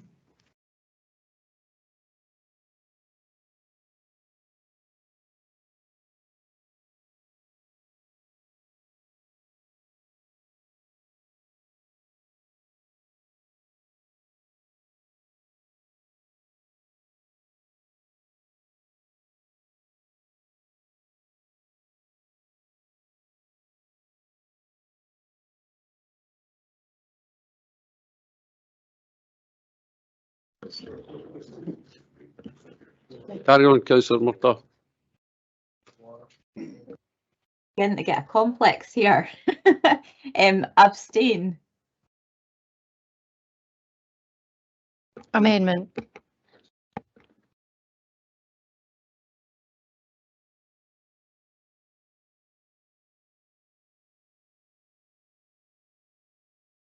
Is Oh, everyone sorry, else? that's my fault. Councillor Patrick. Abstain. Thank you. Councillor Redmond. Amendment. Councillor Ritchie. Amendment. Councillor Robertson. Councillor Robertson has just messaged me saying that he's lost his connection completely, but he wishes to abstain. And I think he did, I did notice that on the chat, indicating he was going to abstain. So I'm content with that. Councillor Sinclair. Abstain. Councillor Spears. Motion. And Councillor Steenbank. Amendment.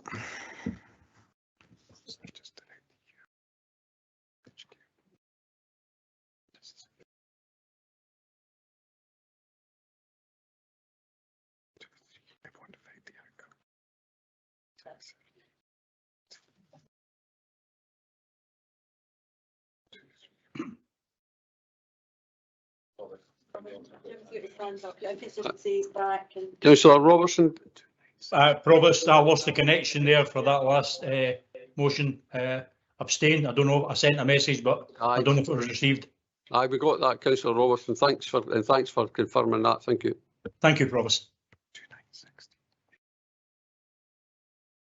Provost, there are 2 votes for the motion, there are 9 votes for the amendment, and there are 16 abstentions, and the amendment accordingly carries.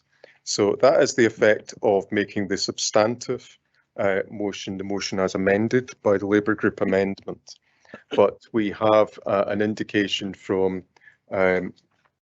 2 groups that there isn't general agreement to the proposition, and accordingly we require a vote for or against the motion as amended. So just to clarify, the motion that is before you is the motion as amended by the Labour Group amendment, and the vote is for or against. Provost Bissett. For. Deputy Provost Balfour. Against. Councillor Aitchison. For. Councillor Anslow. For. Councillor Binney. Councillor Bowes. For. Can I retract that? Against? Yeah, it's correct. Just to clarify, Provost, Councillor Bowes has corrected his position prior to me moving on to the next councillor, and that is against. Councillor Bundy. Against. Councillor Colley. Against. Councillor Deacon. Against. Councillor Devine. Against. Councillor Flynn. Against. Councillor Forrest. Against. Councillor Garner. Against. Councillor Hannah. For. Councillor Kelly.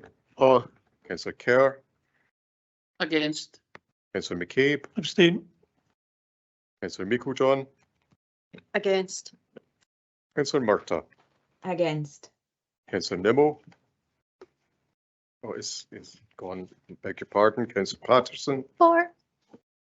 Councillor Patrick. Against. Councillor Redmond. For. Councillor Ritchie. For. Councillor Robertson. Against. Councillor Sinclair. Against. Councillor Spears. For. And Councillor Steinbach. For. The bike. Slap him later.